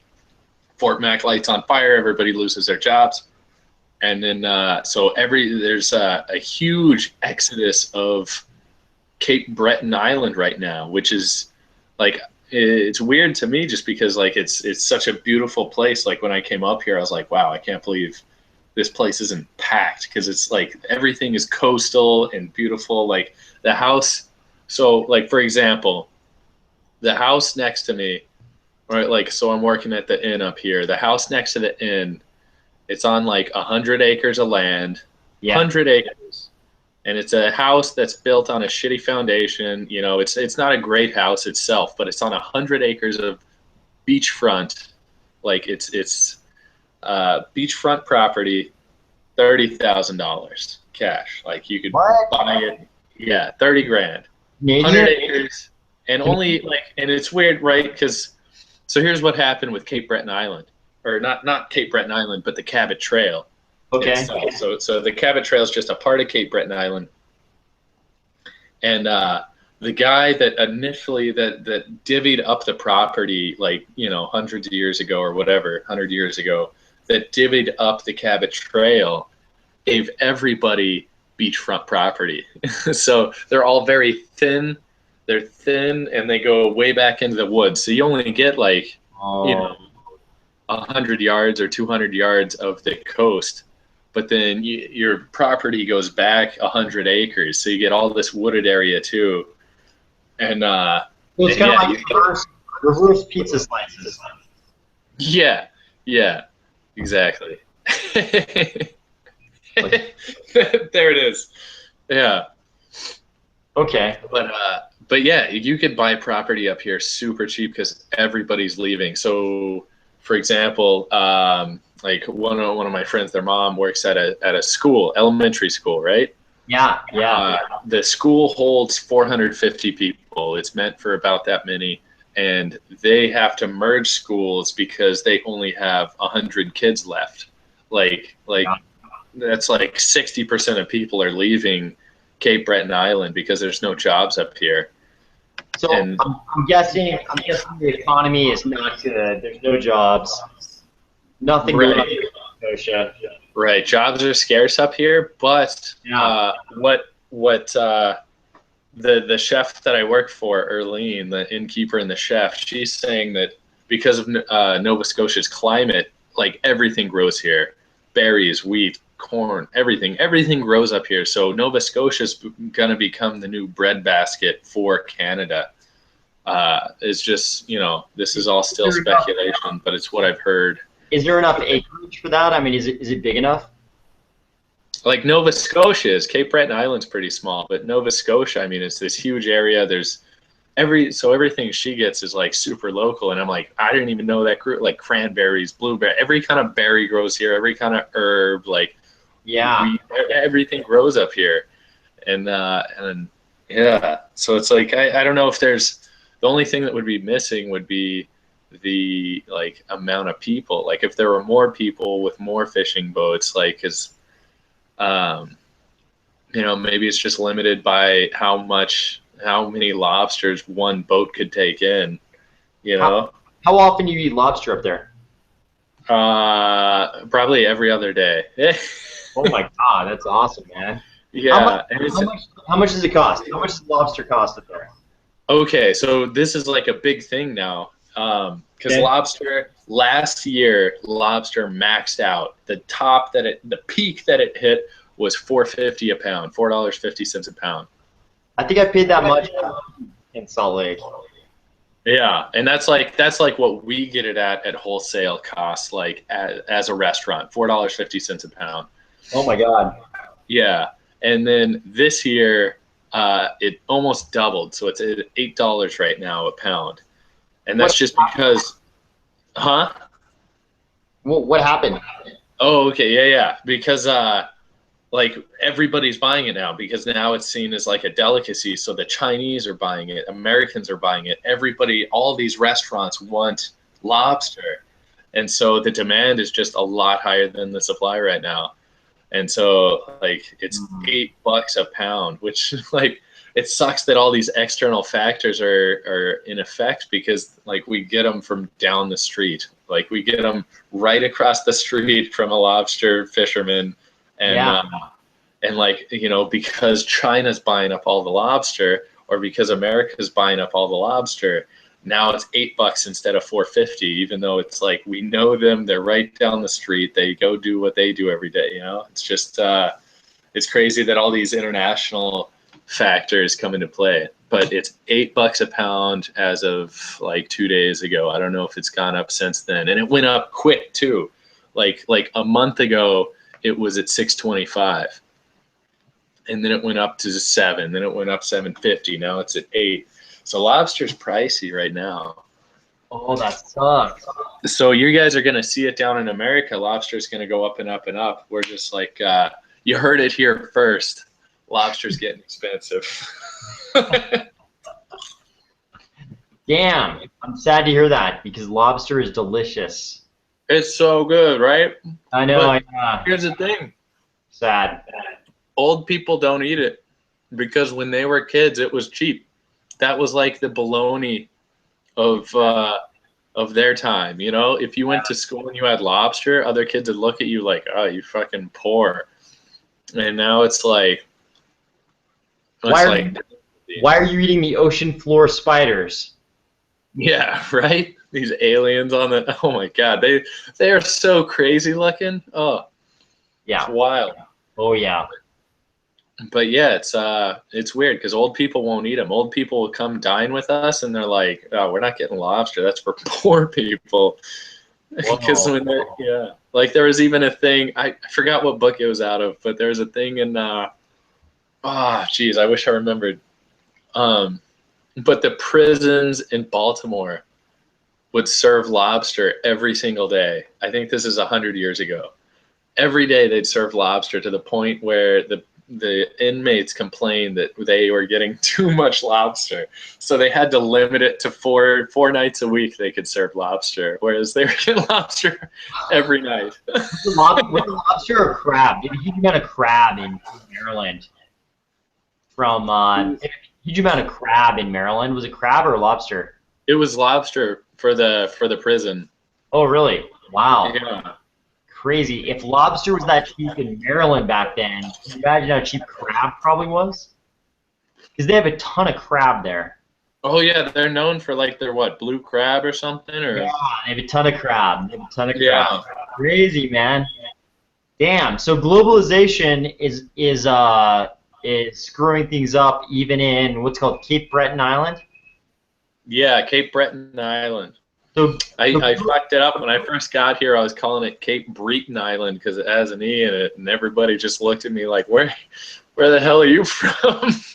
So my God, sorry. globalization is making the lobstermen tons of dough and keeping Yeah. them, but it's causing the locals heartache when they go to. What do you guys eat up there? Lobster rolls? There's some around here. I'm at like this.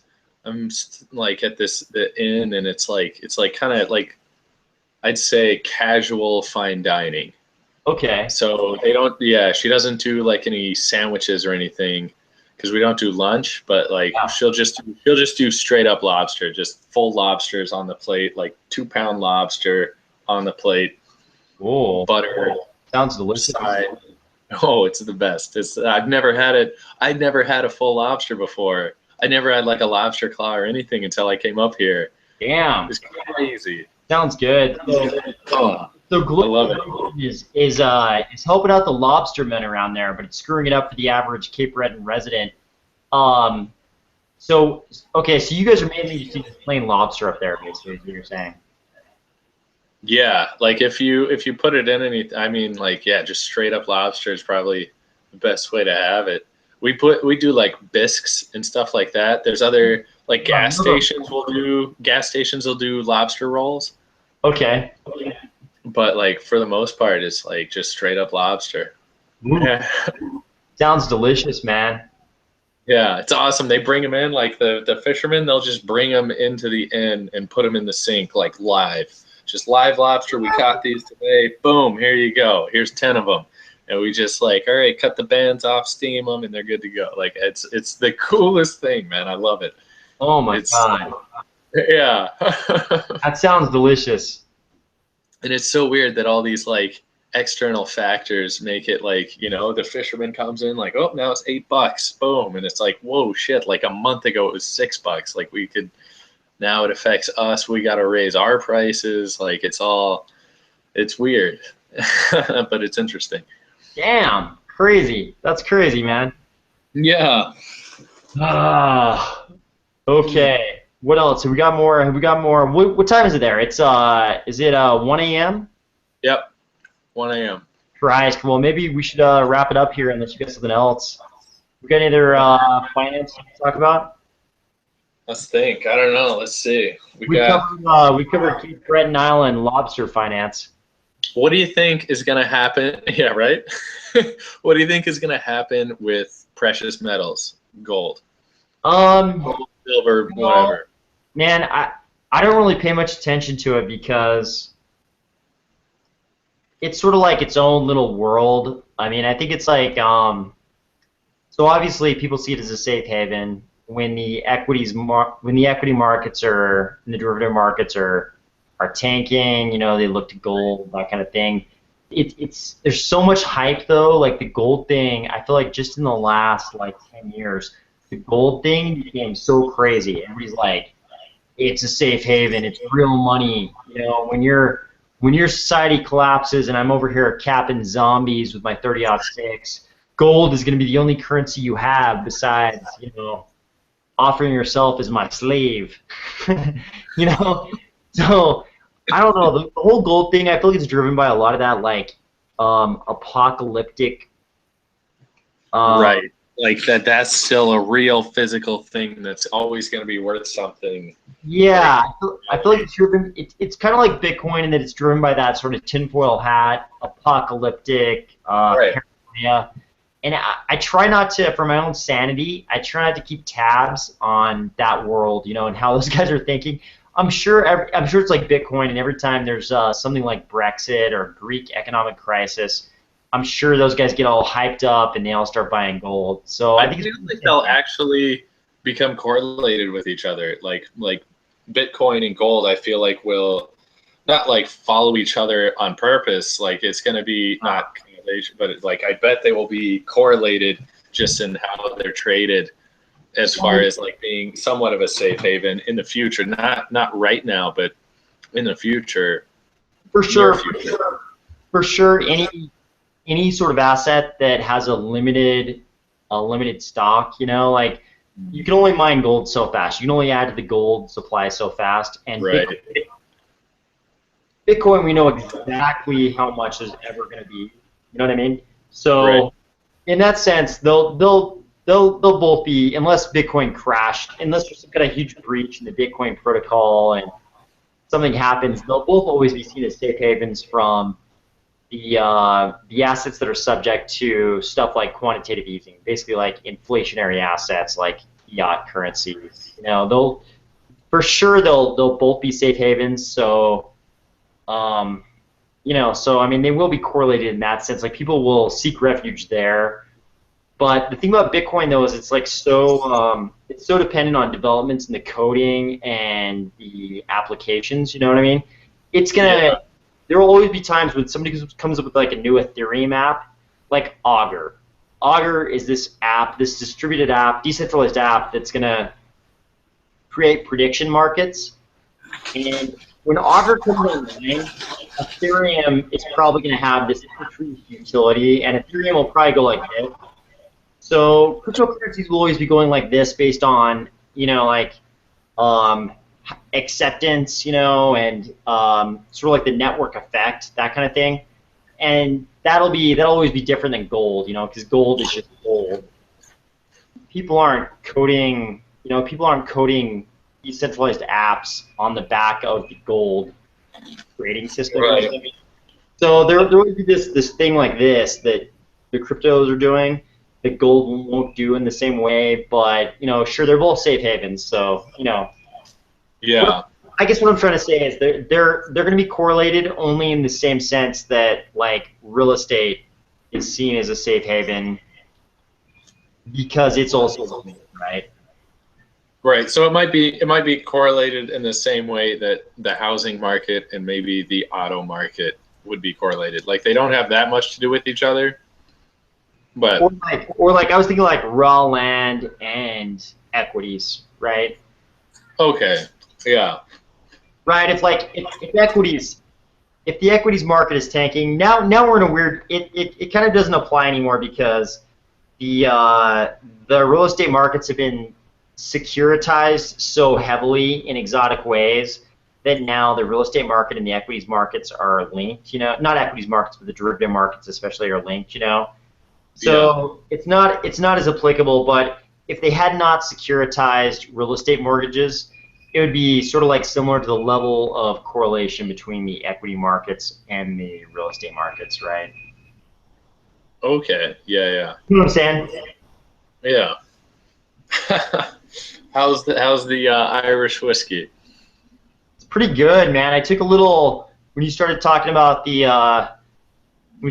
global collapse. I took a little down the wrong pipe, and that was a turn for the worse. But that was like Brexit. Basically, whiskey did a Brexit with trachea. A Wexit. Wexit down the trachea. That's right. A little Irish Wexit happened in my trachea. All right. So I think we could wrap it up by trying to figure out what to call this. I don't know. I like drunken finance. Drunken finance is great. I wonder if that's already taken though. It's so good. Dude, I looked it up on YouTube. There's like nobody just drinking and talking about finance. I call it drunk. Dude, I'm saying go for drunken finance. That's great.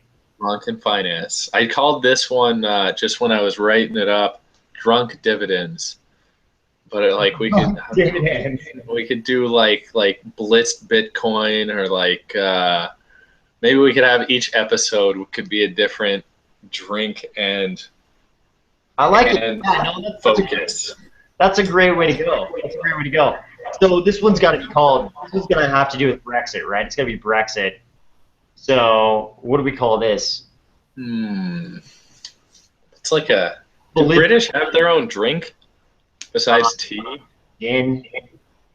Gin? Oh yeah, like a Beefeater, like the Beefeater gin, the London.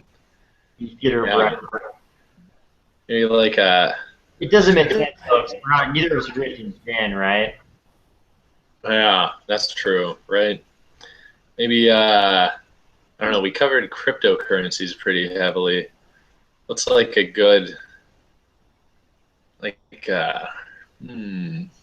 Bitcoin and Brexit.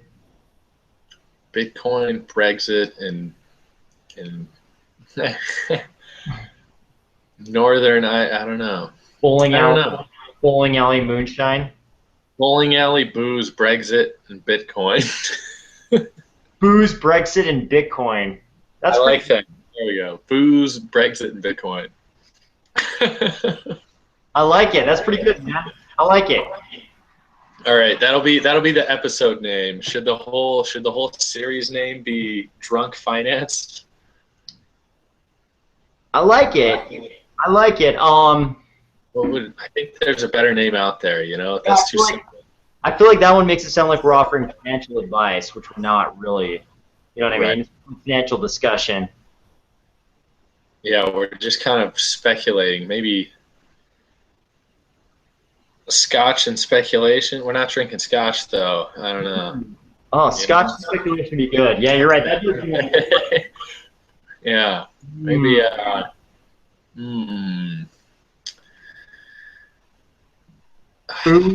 Booze, something, and Bitcoin.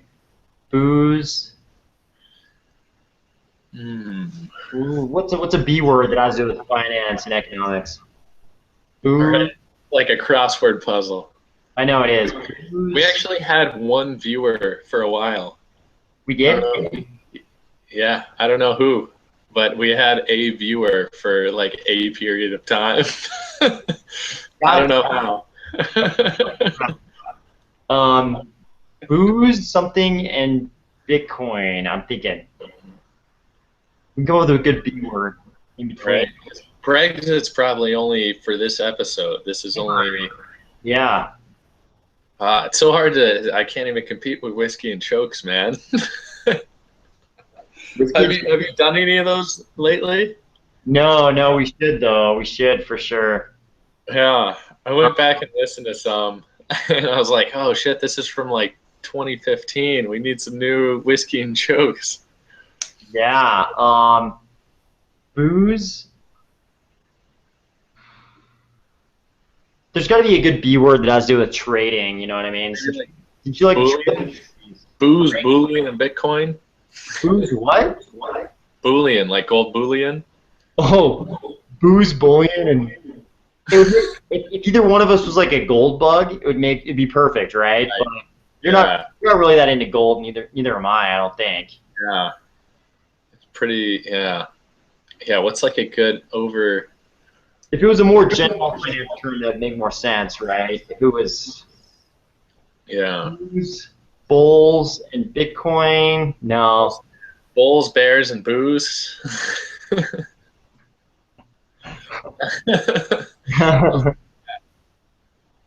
Oh, I got a moth here. I'm gonna feed this to the old. Gotta feed this to my security guards here. The daddy long leg? Yeah. God damn. Okay. Booze. Ooh. Okay, let me. Booze, Brexit, and Bitcoin's a great one for this episode. I agree with that. Yeah. Let's see. Let me Google this. B word. Finance word starting with B. Investopedia word starting with B. Here we go. All right. Okay. Booze, business, and Bitcoin. Yeah, that's close. That's almost too broad, I think. I'm with you. It is. It's too broad. You're right. I'm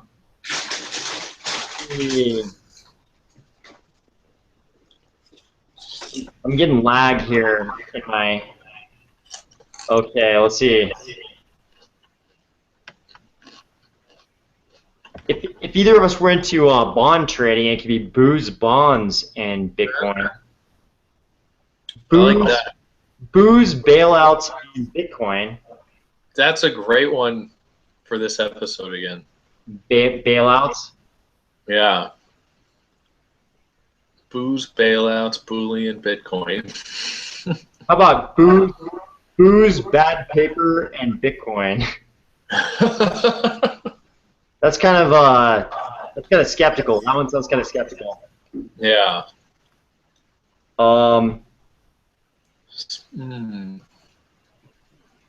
booze, bad checks, and Bitcoin? How about booze, balance sheets, and Bitcoin?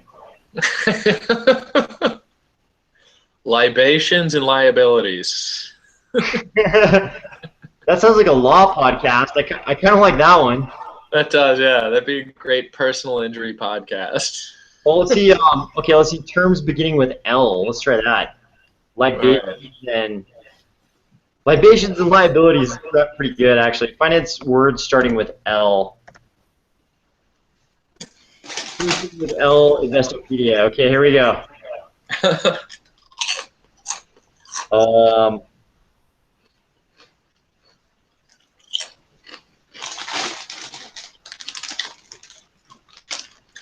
Lays and libations.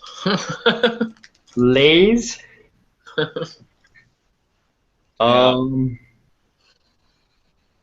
Maybe. What are just finance terms? Because it's pretty easy to come up with a boozy word. We could always match it with. Yeah, that's a good point. Okay. Investopedia. Equities and equestrian. That'd be great for if we were on horses. Yeah. Yeah. Yeah. We could Photoshop horses in. Yeah, we could. Yeah. Equities and equestrian. Yeah. Damn. Investopedia glossary. Let's see. Fucked up finance. That's too much. You know, don't want to have a swear word in the title. That'd be too much. It'll scare people. Yeah, it'll scare people. Yeah. Drunken finance is pretty good. Maybe the Financial dictionary. Here we go. All right. Let's see what they have. Oh my God, so much.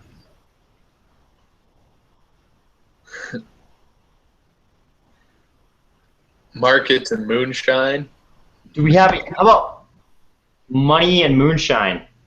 Money and moonshine podcast. that one's pretty good. I like that. Money and moonshine. How about markets? There's something with Marketwatch on moonshine. Yeah. How about markets and moonshine? Yeah, I like the Moonshine Marketwatch. Dude, that's pretty good. Moonshine Marketwatch is actually pretty good. The Moonshine Marketwatch. I like that. And then this episode will be booze, bailouts, and Bitcoin. Perfect. Done. I feel like we need to talk more about the booze. Yeah. So I'm actually really excited about this Donegal Estates. So what separates? I'm curious. I've been curious about this recently. What separates an Irish whiskey from a Scotch, and what separates different whiskeys? What separates a Canadian whiskey with an Irish whiskey with an American whiskey? Like, what's the like? I kind of got Scotches down. Just like I've been bartending a little bit, so I got to get those down. But yeah, I don't know. Okay. So Andy referenced the Whiskey and Jokes podcast before. So we have another podcast. My brother and I have another podcast that Andy's been on occasionally too, called Whiskey and Jokes. We talk about commission grappling and whiskey, but also MMA and whiskey. So, anyways, we've drank a lot of whiskey on the podcast. Okay, so Irish whiskey is made in Ireland, and it's usually triple distilled, right? Okay. Usually triple distilled, and usually the barley is not peated, right? So when they dry out the barley, they don't burn peat as part of they don't expose it to the burning of peat, right? You know what peat is. Peat gives scotch that's sort of like that smoky, rubbery. Yeah, that kind of medicinal flavor. Like, I love single Scotch, right? So Irish whiskey, usually not peated, and it's triple distilled, right? Whiskey or Scotch whiskey, Scottish whiskey, is often peated. You've got single malts and blended. Blended, they're pouring a bunch of barrels together, right, to sort of equalize out the flavor, neutralize the bad flavor notes that might be in a particular barrel or batch. They're mixing them all together, and they get these really nice. Blended whiskey is nice, more neutral. Single malt is going to take on all the characteristics of that particular batch, and it's more distinctive. I love single malt Scotch, but I also love Irish whiskey. So Do you those, like that peatiness? yeah, it's kind of like do you like beer or wine? They're just different. You know what I mean? So Right.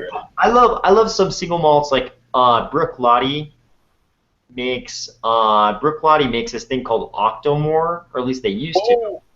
Oh shit! I just tried that a few weeks ago. We have it. You had Bruichladdich Octomore? Yeah, we have it in stock at the inn. No shit. Which series? Do you remember? It was like 3 something. Okay, so hold on one second. Just don't move. Do you have an Octomore? Yeah, hold on one second. No. Because that's like anywhere from what, $100 bottle to like a $500 bottle. Yeah. So okay. And that one has such a kick. Oh my god, that's like the most flavor I've ever had in anything. It had a kick of everything in it. Okay. So here's a bottle of Octomore, mainly finished. There might be a sip or two of Octomore left in here, which I'm not going to drink tonight for sure. Yeah, that is a special bottle. Yeah. It's crazy. They only age it like 5 years though, right? Yeah, you didn't know I had this, did you? Yeah. So this is edition 4.1. So the whole deal with Octomore was they started making whiskey Octomore. They started making Octomore at edition 1, and then with each edition they added more and more peat. So it became peatier and peatier. So the edition 3 that Andy had was like, I forget how it worked, but it was like 3 times peatier than edition 2 or something like that, right? And then edition 4 was like even peatier than edition 3.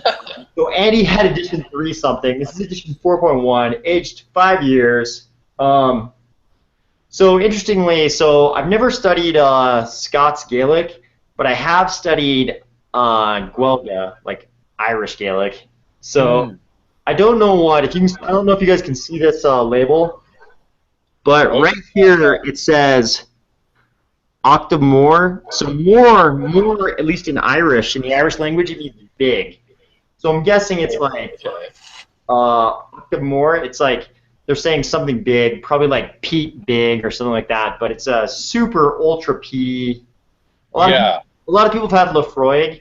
It's like much. Yeah, we got that too. I just tried that too. Yeah. Oh my god, I'm smelling it right now. Oh, so much peat. It's crazy. Yeah. Crazy peaty. So I'm gonna Octomore right there. This one actually, somebody. Oh, never mind. I won't say how I got this, but Utah has a lot of very strict laws about the importation of alcohol. Oh, right. So let's not say that I drank this in Utah. Let's say this was drunk somewhere, and I just have the bottle, maybe, or maybe I'm not even in Utah. If Utah, maybe they just watch You're in Wyoming right now, and did you get that for your wedding? No, long before that,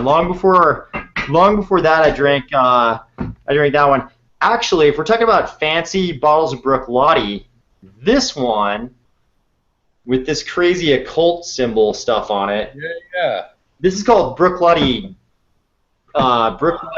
Dark Arts. Is it Dark Arts or Art? Dark Art. So this was a 1989 Bruichladdich Dark Art, edition 2.2, aged 21 years. Gee. And I know for a fact there's a little bit left in here because this is my favorite whiskey on earth. Bruichladdich. Yeah, that's Bruichladdich Dark Art, man. This is a very, very special one. I won't even just Google it. If you want to find out what this is, just Google it. But this is like the greatest whiskey ever made. was crazy because I had to price all these out for the end. Yeah. And so when I was looking up the bottles, I couldn't find a price because they're so rare. Yeah. Like you can find the 3 series priced out on any website. So I just had to guess based on the average, which is like the average bottle is like $350. It's crazy. Yeah. Those are crazy. Those are crazy bottles, man. Yeah, and we got to that was the first day. So that was 2 months ago. The first day of work, I got to she broke that open and she's like, "All right, everybody gets to try just a little bit of this." And so there's just 4 of us there, and she poured us all a half shot, and it was, oh my God, like it hits you hard. So hard. The Octomore does. Man, the first sip of that, I had like a thimbleful the first time I tried the Octomore. This Octomore 4.1, and I was like, first thimbleful, I was like, for me, that's undrinkable. There's no way I'm gonna drink this bottle of whiskey, right? And so then, like the next day, I had like another thimbleful. Then the next day, I had like 3 thimblefuls.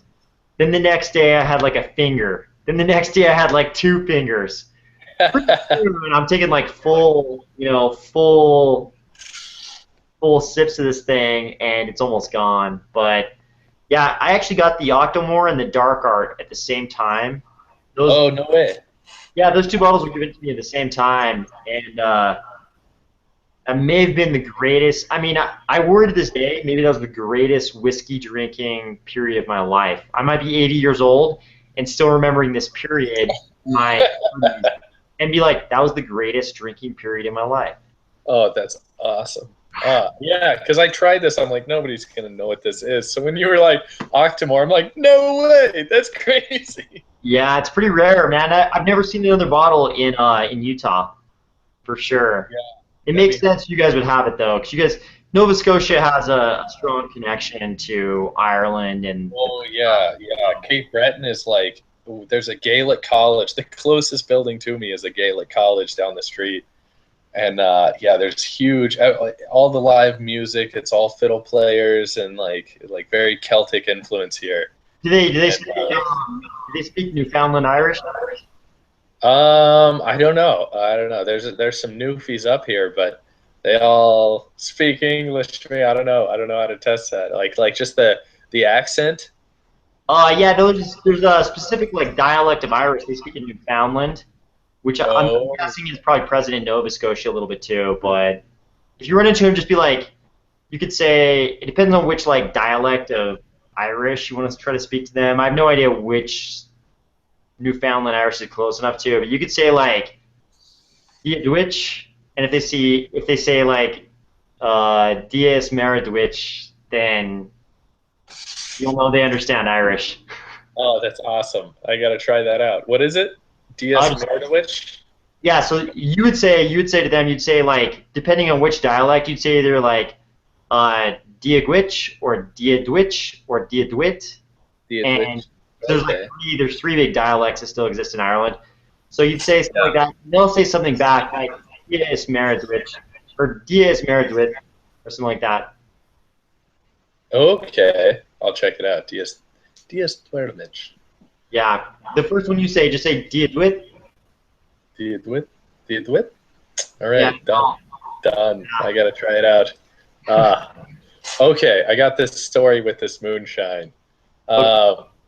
And it has nothing to do with me. It's just the guy that I got it from. I don't even know the guy that makes it. I got it from a guy who knows the guy. Okay.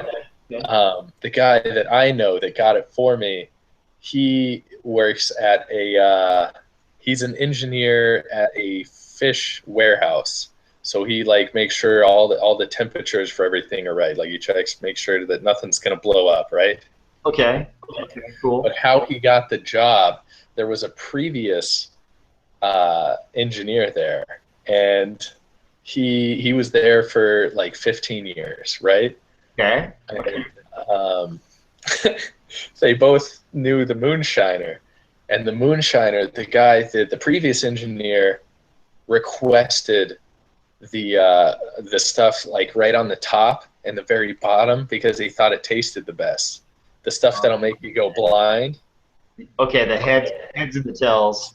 Okay. The heads and the tails. He requested that because he liked taste. So every day he would drink the heads and the tails of the moonshine. And he worked there for 15 years. But about 7 or 8 years in, he went blind. But he already knew his job so well that he played it off for 7 years. He played off being an engineer because all you have to do is sign off, just check stuff off. So he would go into work. He walked to work, so that was no problem. He didn't have to drive. He walked into work every morning and just knew where everything was, and he would just pretend to look at it, sign off on it, and go to the next thing, and then sign off on that. And finally, because he kept running into so many people during work, and he would just play it off like, I'm just messing with you. Like, you were talking about physically walking into people. Yeah, like he was totally blind after like 8 years of drinking this stuff. Oh my God. Yeah, so for 7 more years, he was actually totally blind and getting paid to be an engineer as a blind guy. Oh my God. And so finally, yeah, after like 7 years, the boss finally brought him into his office. It was like, Mark, like, how many fingers am I holding up? And he couldn't tell him because he was blind. So they finally caught on that he was blind. And he got fired that day. They're like, we can't have a blind engineer working here. Like, you got to understand. And so that's how the guy that I knew got the job, is because that other guy just got fired. So wait, so the guy who replaced the guy who went blind on the moonshine, Yeah. he's your moonshine connection now. Yeah. So the moonshine guys, they just know whoever has this job, they're gonna buy moonshine. Oh yeah. Yeah. Job security, I think. Love it. Moonshine sales security. I love it. It's beautiful. Oh, but yeah. Anyway, that's the story with the moonshine. I thought that was like the funniest thing I'd ever heard. Was some blind engineer. That is fantastic. I mean, that kind of shit only happens in small towns, or in this case, a small island. Yeah, yeah. Like, imagine doing that as a realtor. Like, you gotta punch in the code, but you already know the key box, like where everything's laid out. So you just punch it in, get the key, open the door, and you just start like, yeah, this is a great 3 or 2 or 4 bedroom, and yeah, I'll let you guys just look around for a little bit. And you just know the process well enough that you could talk your way out of any situation that could come up where the customer is like, are you blind? It's like, no. I'm just, I just like to keep an open mind about the house, Like you walk into a handrail and you're like, beautiful split entry. Yeah, right. Yeah, I respect. You always want to test the dividing wall between the stairs that go up and the stairs that go down. Yeah, I just wanted to test that out, and wow, is that durable? How about that, huh? Solid wall. Yeah. Yeah, or if you're a pilot, you just let you just click the autopilot, just let the computer do everything and hope. Like as the engineer, like people's lives were in this guy's hands. For 7 years, he had no idea whether or not they were in danger, and thank God they were, they were fine. Oh my God! Wow, this is insane. Yeah. Fantastic. Okay, well, Moonshine Marketwatch it is. After that story backing up the Moonshine basis for the podcast, I think it has to be Moonshine Marketwatch now. Moonshine Marketwatch. Yeah, man. I think I'm gonna head to bed now, but we'll do this whenever something comes up. We'll do something that I don't know, weekly or monthly or yearly or whatever. Whenever we feel like doing it, we'll do it again. Okay, sounds good. Are you to remember to hit the thing to publish it on YouTube. Okay, I'm gonna edit it first. I'll edit it tomorrow and post it. There's like it's weird. There's like an automatic thing. You can push the button and it'll automatically put it on Facebook. But if you do that, then Facebook will let you go into their own editor and edit it afterwards as well. Okay, so I just post it and then I'll edit it after it's posted. Yeah, it's a little harder. Like I had a hard time figuring out how to get it from Google Hangouts to my hard drive. but it's pretty easy to send it to Facebook first. Okay. Yeah. Okay, cool. I'll leave it up to you, but. We have another viewer. I don't know how, man. We got a viewer right now. Beautiful. Beautiful. Hello. Who could this possibly be? What should we tell them about? Just put all of your money in Delta Airlines. Oh, they're gone. just pump a stock while they're here. I'm pretty sure you're not. I'm pretty sure you're not. Is that illegal or no, or just frowned upon? I'm pretty sure you're not supposed to do it either way, but. Yeah, that's fair. That's fair. Okay, Cool. Well, they left anyway. They left. All right. Well, I'll stop this and then broadcast it. Wait, could I stop the broadcast and then? Yeah. All right. Yeah. Well. Okay. Well, Jack, it was great seeing you, man. You, Andy, signing off from Salt Lake. All right. I'll talk to you soon. Okay. See you later, man. Later.